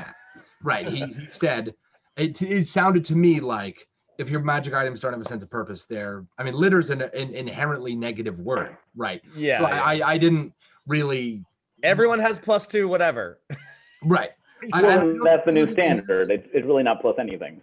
Right. I think if you're going to make a magic item, magic items for me boil down to 3 basic components, no matter what they are, no matter what they do, no matter where you find them, no matter who has them. They come down to what they look like, their history, and what they do. That's it. I'm not a big believer of the magic items need to be shiny. That's ridiculous. I'm a big believer that the Holy Grail. You mean just glow, you mean? Or right, like, glow or shimmer, or they have to be a perfect make. Yeah. Well, sometimes they're wrecks, man. If the Holy Grail is real, I think it's a wooden cup, maybe with a crack in the end of it. I don't think it's a big gaudy golden number encrusted in jewels. So it actually leaks the water, so you got to be quick about it. Yeah, it's kind of shit actually. So getting to the almost cursed items, I have to say I'm gonna have to get up really quick. I'm gonna keep my headphones on, but my dog really needs to get out and shoot it. Okay. But I'm still listening. I'm just gonna mute myself out. So I have to say that this item kind of fits that bill. It's a suit of chainmail, which offers no bonus whatsoever to armor class. It is just chainmail. Beyond basic chainmail or none at all? Just basic chainmail. Okay, right? okay. So then, so it's just but the armor is nothing. But there was some sort of magical mold growing on it that feeds off of your sweat. So and this mold, well, and of course for comedic efforts, it grew into the shapes of various foods. Of course it did. Like a turkey leg or a pie or whatever. And you could eat it and survive because it was meant for people who were traveling, and they couldn't carry all their food. So they had this. I thought you meant it grew into a picture of a turkey leg. You're talking that the moss grows onto a picture of a turkey leg. Yeah, just basically like peel off and eat. Yeah, the moss is the turkey, and you basically like have to like eat off the chainmail. Like lick it off the shirt, right? Yeah. And so the thing is that you have to wear it because it's the sweat. It's a symbiotic relationship. So right. It doesn't work if you don't wear it. It doesn't work if you don't wear it. However, you will get your ass handed to you if you're wearing it because it's just chainmail. It's chainmail. Right. I've a player who's got a magic item. It's one of those metal eyelets. You can buy it like Home Depot, just a little metal ring. If he get anything he can see within 2 miles, he just flicks the ringlet at it and it will fly and connect to that thing. And then he wills it to be so, and he is holding it where it's stuck.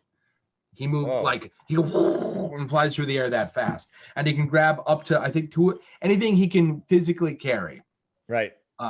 So not all of his friends, but maybe one of his friends is a dwarf. Maybe that guy. Right. And they land there.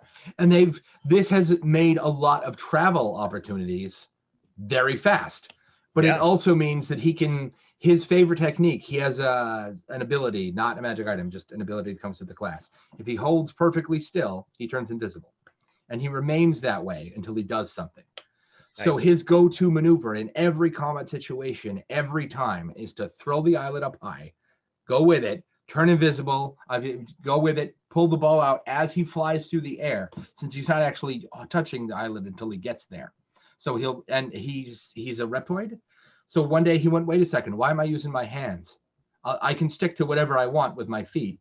Can I reach for the eyelet with my foot instead? I don't see why not. Sure. So he readies the bow as he flies through the air. And when he lands, he's got the bow ready to shoot whoever. He takes the next turn to focus and pick up what he wants to shoot. The next turn to aim to get himself a mechanical modifier. And on the next turn, he'll shoot an elemental arrow. Every time, assuming there's something high for him to stick to. And wait, why doesn't he flick it to somebody's face and then I've waited for him to be like in the nose, and then connect with his foot too. It's what I would do. Can you imagine what Conan could do with that thing? Oh my god! So yeah, and I mean, I have a ton of like quirky items that are like they're good, but they're not perfect. Right. Helm of flying. Here's the thing: the helmet has these big, wings. Right. And it flaps. And the thing is that the helmet flies. But not with you in it. But there's handles that you can grab onto. And, it's strapped to your chin, but you really shouldn't just rely on that to like. Right. That doesn't feel safe. Right. So there's these little handles that you grab onto and you have to think about it really hard and you start making the wings flap and then it'll fly. Okay, cool. So it's like you have to concentrate. Right. You can't do any. You could kick, but you can't use your hands. Can't use your hands. Your hands are busy, and you have to concentrate really hard to make it flap. You're like, that's really cool. Yeah, but you're giving them the ability to fly, and that rocks when it really is needed. That the eyelet sounds like it makes combat boring for him. Another word for boring is predictable. So I can deliberately make encounters that make him think outside the box or get to feel like the badass he usually does. Right. And that's part of the thing too. I mean, everybody's here to have fun, right? So you're right. you're like, I don't just hand out crap magic items for all of the people out there. Like, You don't have to constantly kick your players around. To let them shit kick a goblin down a hallway every Oh now my and gosh, again. yeah. They'll love you for it. yeah, yeah. And So- you know, so again, you know, like there's that battle axe that like goes and gets better and better the Yeah, more that's really you cool. go. And it's like, oh man, the guy who had it just loved it, you know. Somebody And- asked how to make magic items, as opposed to giving them new ones, having ones they already have improve. And I think that's a cool idea. Yeah, Which well, I mean, reminds like, me again of the Sword of Omens, because it improves with power as Lionel Right. gets accustomed to it. and like I had the Shamadon, which was a hat meant for a Right. dancer, and now it's actually its own disco ball that levitates and, you know, opens up and you know, still has the same ability, but now it's more useful. Mhm. And you know, so yeah, absolutely. If they can imbue things, not to go off on too many crazy little tangents. No, but additive powers to the same item for Right. sure.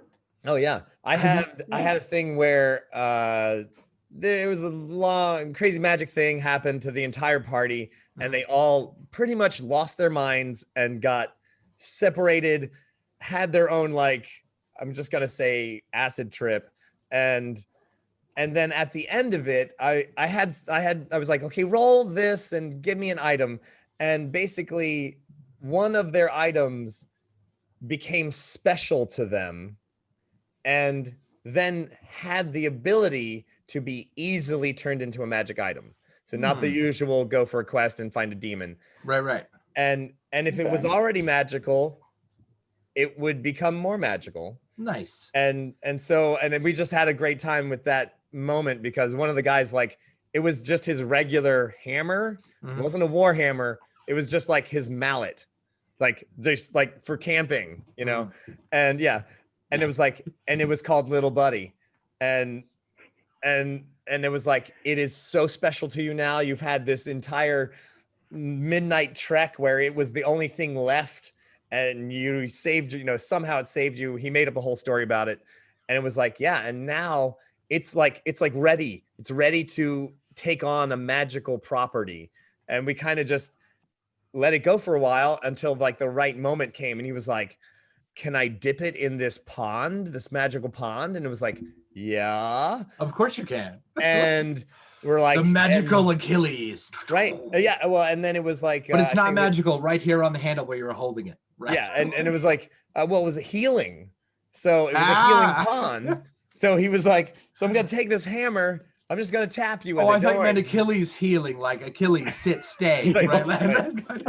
and so, you know, like the doctor hitting you with the little hammer, but it was like, you know, but he's like, no, this actually, you know, it's like a magic wand of healing, but he had to like donkey with it. And I was like, yes. And I mean, that answers so many questions. Yes. Allow magic things to be made, be created, allow people to, you know, have their moments, and it's going to be so much special for them, like ding ding ding, you know, because it's not a magic item now, it's their magic item. Absolutely. Correct. It's their little eventually buddy. If that character chooses to retire, not die, retire, right? If they decide they want to go be a dentist or something, what happens to their stuff? Does it, I mean, I don't care if they left it to their kids, it's going to end up in the world eventually. Yes. Oh yeah. Well, I just had that happen in my last campaign, where the bad guy's great grandkid, like it was a group of, it was the Cuttlefish gang, and they have all these like cuttlefish weapons and armor and stuff like that. And his grandson had grown up hearing the stories of the awesome Cuttlefish gang and robbed his tomb, took his cool magic stuff because he was like living the dream, right? So then he was the new Cuttlefish gang. Then my players kicked their asses, but it was, but it was hilarious because it was like, that's the history of this magic item. And then it got run over by moops. So, yeah. Now here's one thing that I have actually implemented in one of my campaigns is that a magic item that no one knows is a magic item could make it for someone to look like they have magical powers. So funny about the hammer of healing there, it was someone had a wand of healing in a backwater town, no one there. But that backwater town was known to have a family that produced, that were extraordinary healers. And so people traveled to that town. So one of my players got like, you need magical healing. This is, this minus, it was a -2 to dexterity. So they couldn't do the thing. You need some, and there's a legend about a town that, that has, heal all your problems, right? And so they went there and they heard about the place, and it turns out once they finished their investigation that they weren't, this wasn't a bloodline of magically imbued people. It was someone had once found a wand of healing, and it was now just passed down generation to generation. That's very but cool. they cultivated the myth. They cultivated the myth that it was an innate power of them, so that no one would come and steal the item. That's very cool. Which, of course, my murder hobo players stole the item. Of course. But that's not the point. So here's the thing. So the whole sense of belonging, the whole sense of place and otherwise, has much less to do with the item, and it has much more to do with how you hook your players into wanting to do the thing or go to the place. Oh, yeah. And keep in mind that there's always, even in the real world, there's always charlatans willing to pass off something for something that it's not. Right. Even independent of whether or not they're good or bad. Right. I had a town once that had a magic well. It was a magic well. So at that particular world, all the magic, there was only so much to go around. And it's originally a substance that grows in the planet, kind of like the life stream from Final Fantasy VII. And it bubbled up in one particular place, like a lot, like a well. Yeah. Magic happens to be as they do. Right. So people would drink. A couple of people figured out that they could distill it and turn it into water and not gunk. People would drink that gunk, and it would give them temporary magic powers. So they collected people over time. So when the players eventually got there, they thought it was a whole town of just everybody who's got magic all the time. That's weird. That child just brought something to life. What? Like everybody is drowning in magic powers. And they keep fussing around looking for the items and go, where did you go to school? That's a really impressive spell. What's it called? Nobody has an answer because nobody actually knows. The people who originally cultivated the well died like 3,000 years ago, and they didn't bother to tell anybody because the town's established at this point. Literally no one knows how come everyone in the town has magic, and if they leave, they don't. Because if they stop drinking the water, they lose the powers. Ooh. I would have made it Kool-Aid flavored water, but that's just me. Yeah, right. I totally would have put some fruit punch in there for sure. They drank the Kool-Aid, literally. Literally. And I think something we haven't talked about yet is magic item creation by accident. Have you guys seen Warehouse 13? No, I've not. It's a TV show. I'm a big fan. And in Warehouse 13 is basically, there's a big ass warehouse in I think Utah, and a team there that goes out of their way to collect what are essentially magic items all over the planet. Jimi Hendrix's guitar, the guy who invented Acid's glasses, a chunk of the Berlin Wall, that sort of thing. Not the whole thing, just this one particular piece. Each of these artifacts, they call them, have inherent magical powers. There's a dodgeball that will hurl itself whenever you're not looking at it, and will duplicate whenever you're not looking at it. If there's one, you're looking at it, now there's two. When you look away, you look away again, now there's four. And every time you look away, you're getting pelted by them. Right. Some of them are minor, like getting hit with a dodgeball is no big deal. Getting hit with 800 dodgeballs could be a problem. Sylvia Plath's typewriter makes you suicidal. Like of course. Get within 10 feet, I think, and you're just like. Got ennui, right? Right. So they have this goop. They go out, collect the artifacts, cover them in this goop, and then store them in this warehouse to keep their powers inert and out of the hands of everyday man. The unique thing about Warehouse 13, other than just, it's a great show, you should watch it. Eddie McClintock's amazing. Is that none of these artifacts were intentionally made by anyone, ever. Usually it's a passion thing. The Berlin Walls being torn down was a huge deal that so many people were invested in on both sides. There were just as many people that wanted it to stay up as there were that wanted it torn down. This one particular piece, like a protester, like somebody who was like, tear it down, right, and really gave everything they had, died on it from somebody with a bullet. So their essence imbued into the piece of rock, which is how come that particular piece of the Berlin Wall inspires like pushback and protest in anyone who is within 10 feet of it. Right. And none of these happen on purpose. Well, actually, there's a Go ahead. There's a similar mechanic. If ever you played New World of Darkness, Yep. Which again is one of those things I've never played, but I went through the source books. If you go into the mythology in it, the mythology is that there's spirits for everything. Right. So if you were very, very, very happy, you will spontaneously create a spirit of happiness. It's a little mote of spirit of happiness, but if you always go and you're always going to the same place to read a book, and that makes you very happy, and so so that spirit grows and grows and grows until it becomes like a big thing, and it will imbue itself onto things, and there's spirits and there's ghosts and otherwise. And that sounds similar to what you're doing. So it's not something that you do intentionally, but also there's a mechanic that goes the other way around. So if there's a place that's tenebrous and dark and that kids are afraid of it, so that's how haunted houses happen in right. New World of Darkness. Right. Is that kids are so afraid of it that every time that they're there, there's more fear and more fear and more fear until that actual fear manifests into something, or either a spirit or a ghost. Towards the end of Warehouse 13. But if you know about it, part of it. No, go ahead. I'm sorry. You manifest a spirit. That's cool. Yeah, but the reverse is also true. So if you know that that's how it happened, you as a player could say like, okay, we have to make a concerted effort to every time we go into this house full of fear, we have to be happy, so that we will counteract that with a spirit of joy, and they'll fight it out. That's and then cool. if we make enough spirit of joy that it's bigger than the spirit of fear, then it wins. But otherwise, our spirit of joy is going to get crushed, and we will also get completely overtaken. So it's one of those. That why teenagers have sex in haunted houses? You can hide them.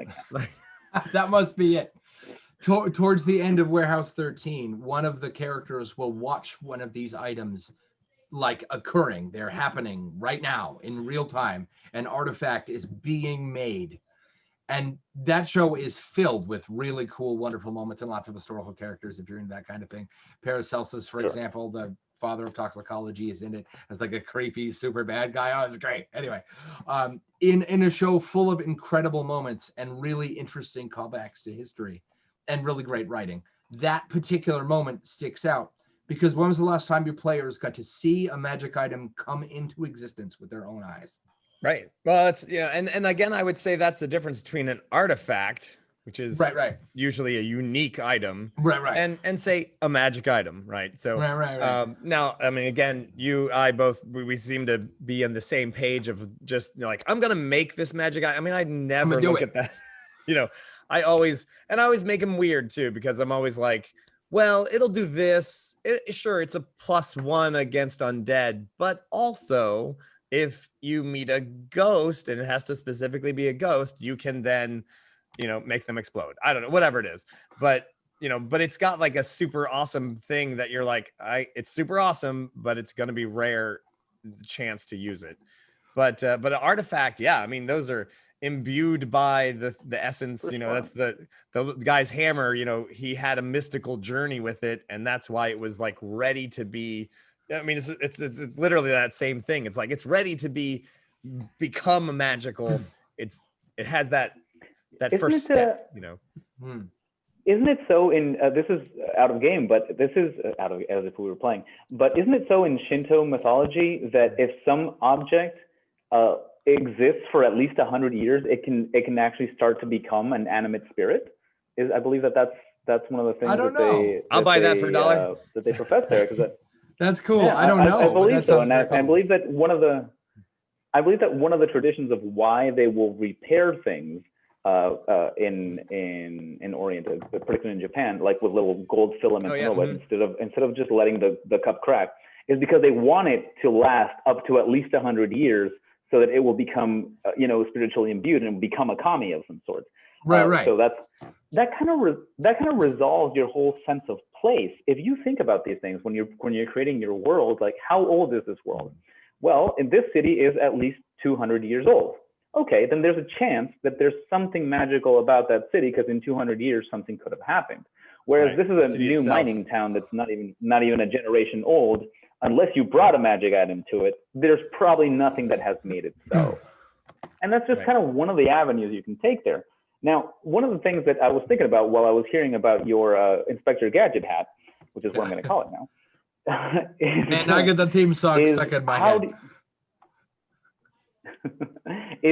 Well, now that, and this happens a lot, now that your players have the magical items, especially if they're consumable, how do you get them to use them? Otherwise, they're just literally hoarding things that are just in their back pocket.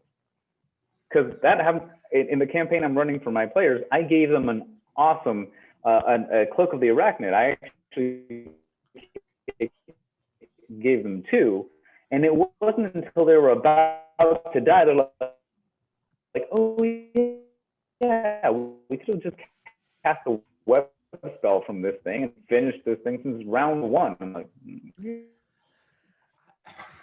I don't know. I don't think you do. It's the same thing with the money. I don't think you can make them.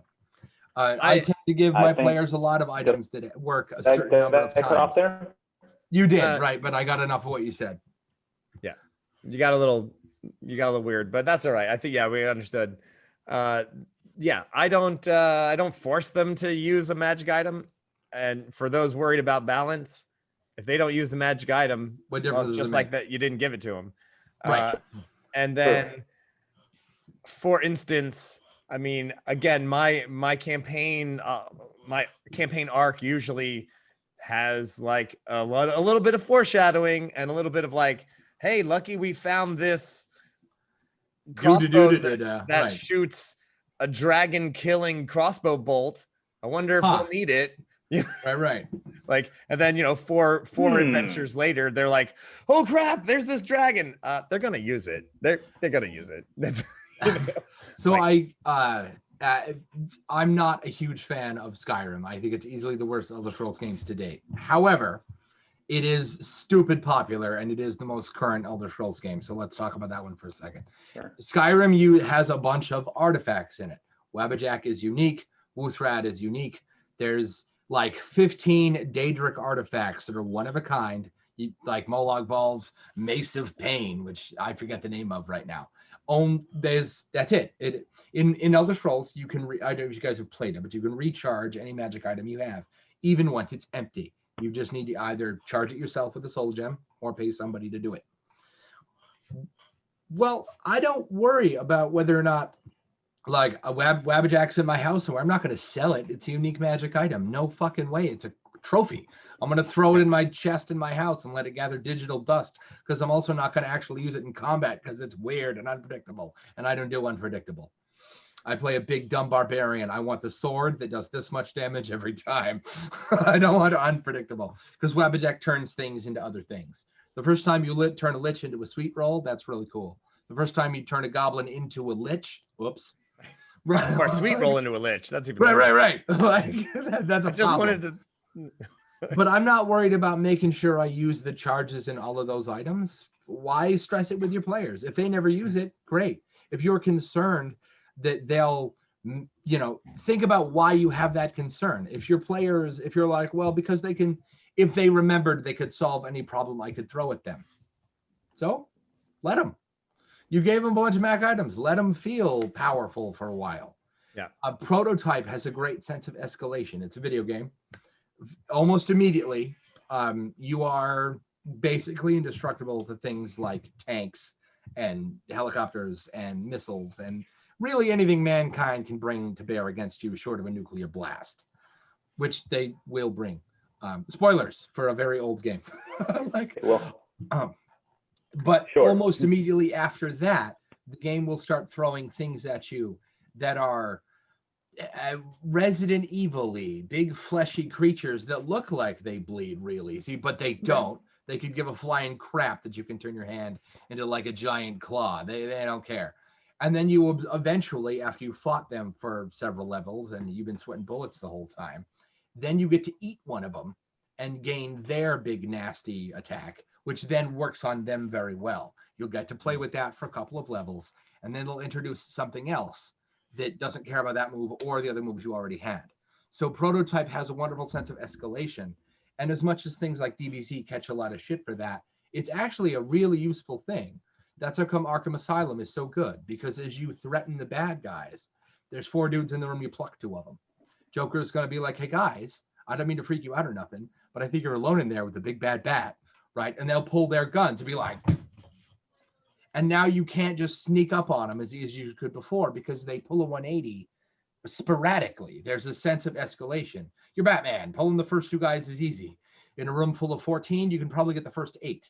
Those last couple, they're paranoid as hell and shooting at everything. The radiator goes off, it gets filled with rounds. Now you have to adapt to the fear that you created. And I think that sense of escalation, use it. Okay. Give your players stupid power, because the most powerful thing at the table is you. Yeah. True.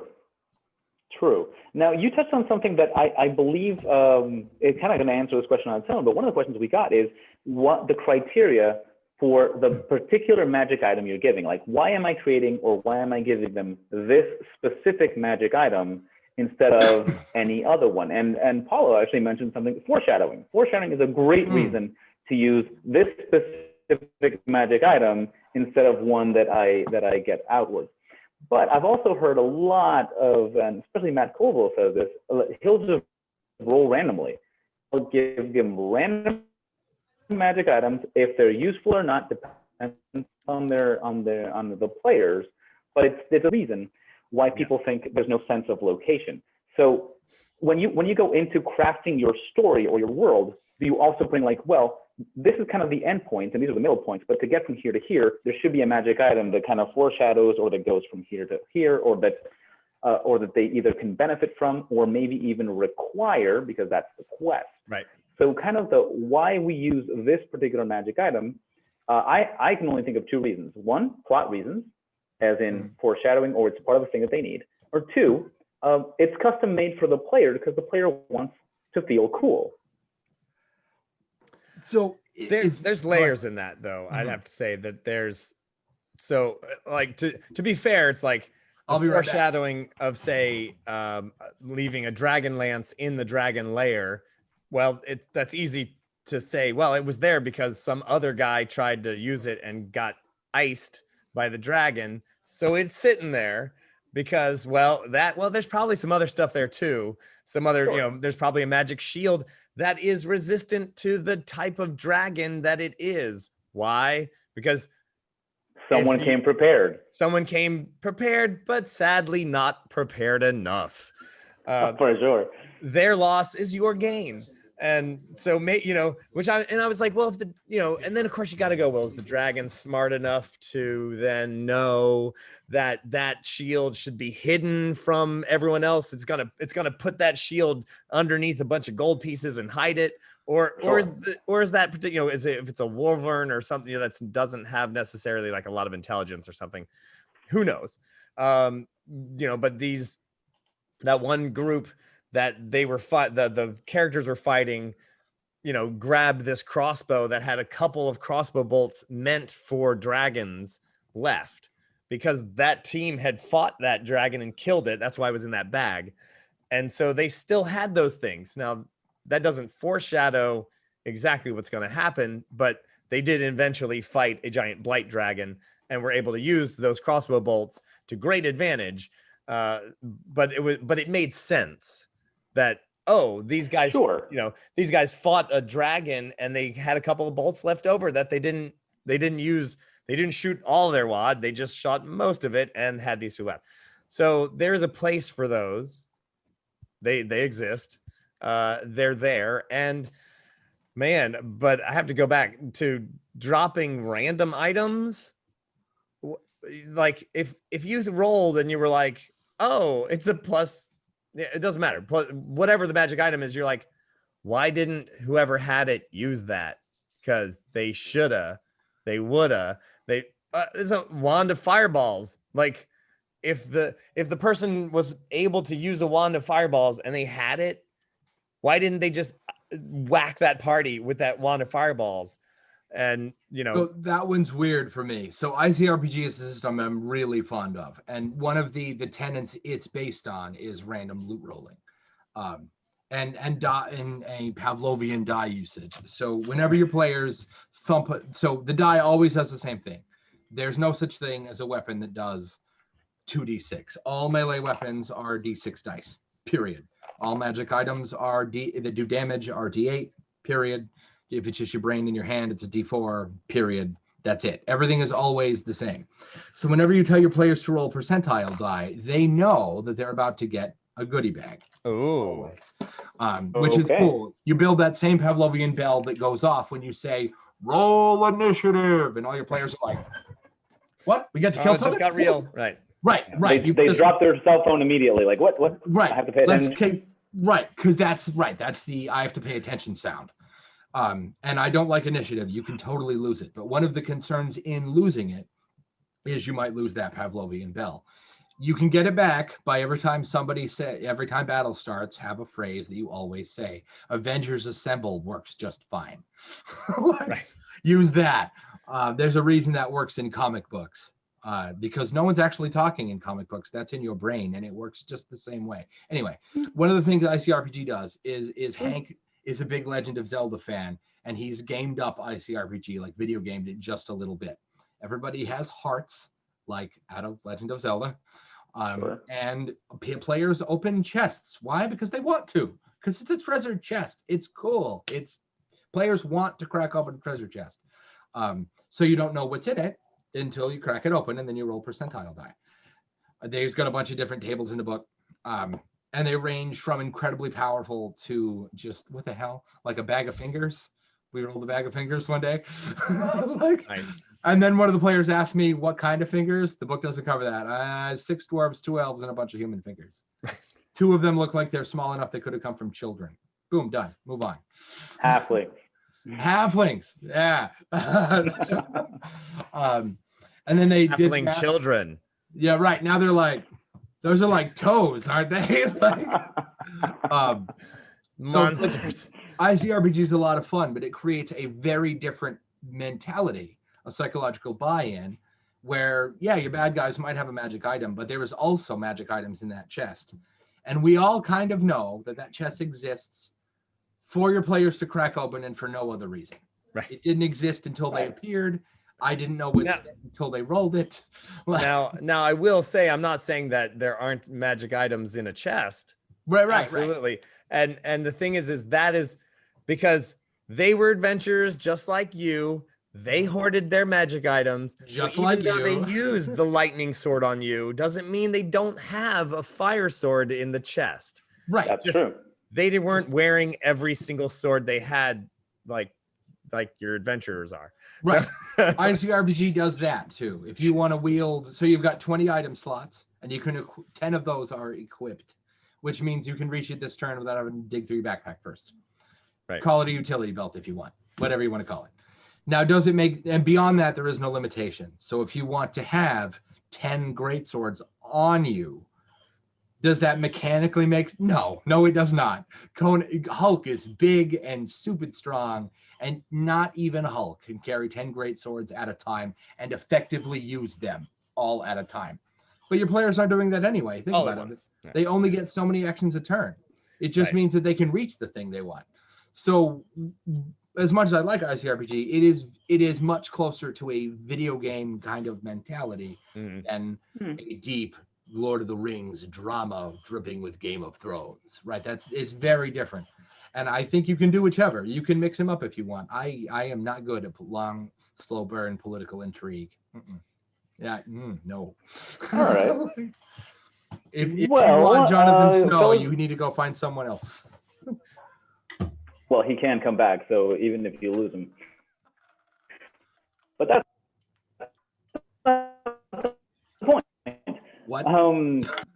Fellas, I hate to be the one that does this, but we are running on the 2-hour mark, where we have to. So yeah, I suppose we got to wrap this up. I was looking at the time. My internet connection is acting up, which is another good reason why I should wrap this up. So yeah, this was. But not the point. So basically, if I'm not mistaken, It was definitely a lot of fun. And this is one of those that I took copious notes on, which is why you saw me typing. And I will send you those notes so you can put them linked to this video for anyone who watches them in the future. Fantastic. But if I'm not mistaken, the whole thing about magic items is that you're going to use them according to what your game needs and what your style of play kind of accommodates to. Are you doing a high fantasy, high magic thing? Then you're going to have a magic shop. Are you doing a low fantasy? Are you doing a low magic? Then you're probably not going to have a magic shop, but you're going to have very deliberate items that are legendary.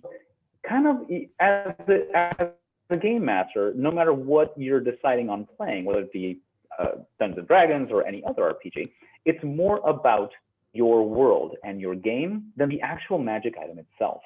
If I'm now we got a little bit of a tips on how to balance that out, or not even worry about the balance. What if your monsters should carry magic items, and again that comes back to, well, are they common enough that monsters will have magic items, that sort of thing. It's all in the notes, by the way. I will send those out. But what I do want to thank you guys on the insight, and just ask one last question to close off before we go on this. That is that if you were the player, not the GM, what would you ask your GM to do about magical items? About them? What I mean is that how to handle them. Like how if you told them, like, hey, you know what, I want since I'm the player, I want this with magic items. I want them to be this common, or I want them to be this easy or this hard to handle. I want them to be this important or this. How would you, as a player, not as a GM, not as the person crafting the story, the person going through the adventure? The kind of world that I would want to, that I think is more intriguing is the one that I've built myself, honestly. So, I mean, it is that they're not everywhere. They're not, they are rare, but attainable. And yeah, you might be in a tavern and someone's like, I have a scroll. Like, you want to trade? You want to, like, what do you give me for it? But you can't just walk up to the shop and like, I'll take a +2 that and a +1 that, and give me one of those. Like, F that. Because anyway, but so I really like a little bit more intrigue and depth into the magic items, even if they're kind of crappy, like chainmail that grows mold that you can eat. From a player point of view, I am a sucker for the history in an item. I think for me, one of the things that adds huge verisimilitude, which is a fancy word for believability and internal cohesion, to your world, is myths. I don't care where you're from, I don't care what country you want to live in, I don't care what town you grew up in, it doesn't matter. Every location that has life in it has legends that go with it, ranging from mythology in China to Hercules to the local legend about the boy who died in the well when in the small town you live in. Everywhere has stories, even if it's just Murphy Brown has Phil, who runs the bar, who knows everything all the time, and they don't really tell you why. He just does. He's Phil. Duh. Everybody knows that Phil knows everything. Those things make it for me. Those things, the lore that I peel off one onion layer at a time. As a player, if I get what I want to use is a magic item that makes me one of two things: either incredibly good at the thing I'm already good at. So Conan getting a magic axe, which increases his strength score, is cool because he'll get to revel in the thing he's good at. And for balance, he still only gets however many attacks a turn he got. So you haven't actually made him dramatically more powerful in the action economy. If he doesn't get any more attacks at all, you have not given him any more agency. He gets the same number of swings that everybody else gets that they already had. Yeah, so if he was going to kill that guy in one shot, he was already going to kill that him guy in one shot. Right, he was already going to kill him in one shot. As Conan, I just get to feel, even though the extra 4 points of strength don't actually matter. He cut him all the way in half. Right. But, as opposed to most of the way in half. Right. He still died. instead of just to the navel. Sure. Right. Or I want a magic item that flips that around. Right. I'm gonna leave you with a. You'll go ahead. I'm sorry. You were saying? All right. No, sorry. I'm gonna leave you with one thing that I always wanted. One thing that I always wanted as a player is that I wanted magic items to save me the trouble of multi-classing. Like, I would have liked this other ability, but this class doesn't have it. Maybe there's a magic item that does. So it's a lot less bookkeeping. So as a player, I always looked for magic items that gave me the thing that I wanted from another class, but wasn't willing to do the bookkeeping. Like, yeah, I do want that, but not like to sacrifice 3 levels of what I've got. So that's the solution that I always wanted. And I didn't play enough D&D to actually have a dungeon master that did that for me, simply because I became a DM myself, and just I play a lot less now. That being said, thank you guys for joining me this early. I know that one of the reasons why we do this at this time is because that's the only time that I have available, but you guys are very generous with your time. You guys always accommodate, and I think that is fantastic. I'm very appreciative of it. And just like Ayala is taking over Paulo's painting with Paulo, I am slowly taking over Jay Kennedy's live streams as well. That's okay. We will look forward to the next ones. Mm-hmm. What do we want that to be on? Because I do believe that even though, okay, we can call for a vote. I believe the proposals were, let me pull that up real quick. What we had, the ideas for these were, where are you? Oh man, we got a lot of questions that I have to scroll up through. Yeah. Okay, so there was encumbrance. Yeah. Magic items. Yep. NPCs. Right. So how to make those guys interesting always. I believe that given the utility that these things, that these little interviews that we're doing, or these little Q&As that we're doing are, I believe that encumbrance is something that is so DM dependent, and so there's no way to really get wrong. My vote is for NPCs, which is something that a lot of DMs struggle with because they want to make them memorable, but memorable NPCs depend on the players, in my opinion. But I do think we should have a chat about that. Paulo, what I'd love to talk about NPCs. Oh yeah, actually, sign me up. I actually have taught classes at conventions about whipping up NPCs super fast. Nice. And I accidentally had one of my players in the class because I was like, yeah, like you might need, you have a couple of NPCs, but then what happens when your characters decide to go speed dating and you're like, okay, so right, because now you need characters in like 60 seconds or less. Yeah, right. And they were like, Wahahaha. So literally they went speed dating in the last. That's great. And I was like, fine, prove my points. Fine. But yeah, I'd love to have that conversation. It's great. I've taught a class on it a couple times, and it's good times. And yeah, sure. Fantastic. I think the vote's unanimous then. Next time it's going to be NPCs. With that in mind, thank you both. Thank you both for your time. Again, I know that you guys are busy and that you're being super generous, but thank you. It's been a blast. And this is a non-paid promotion, but go watch Nat 21 Adventures. It is a hilarious time. It is definitely something worth doing, and you'll see many of these things in action simply because, like anything else, until you see it or until you do it, things don't really come off the page when you're reading or just listening on a podcast. You'll see that potion shop, which the players. Alrighty, guys. Sounds good. Have a great day. Yeah, thanks for having me. It was great.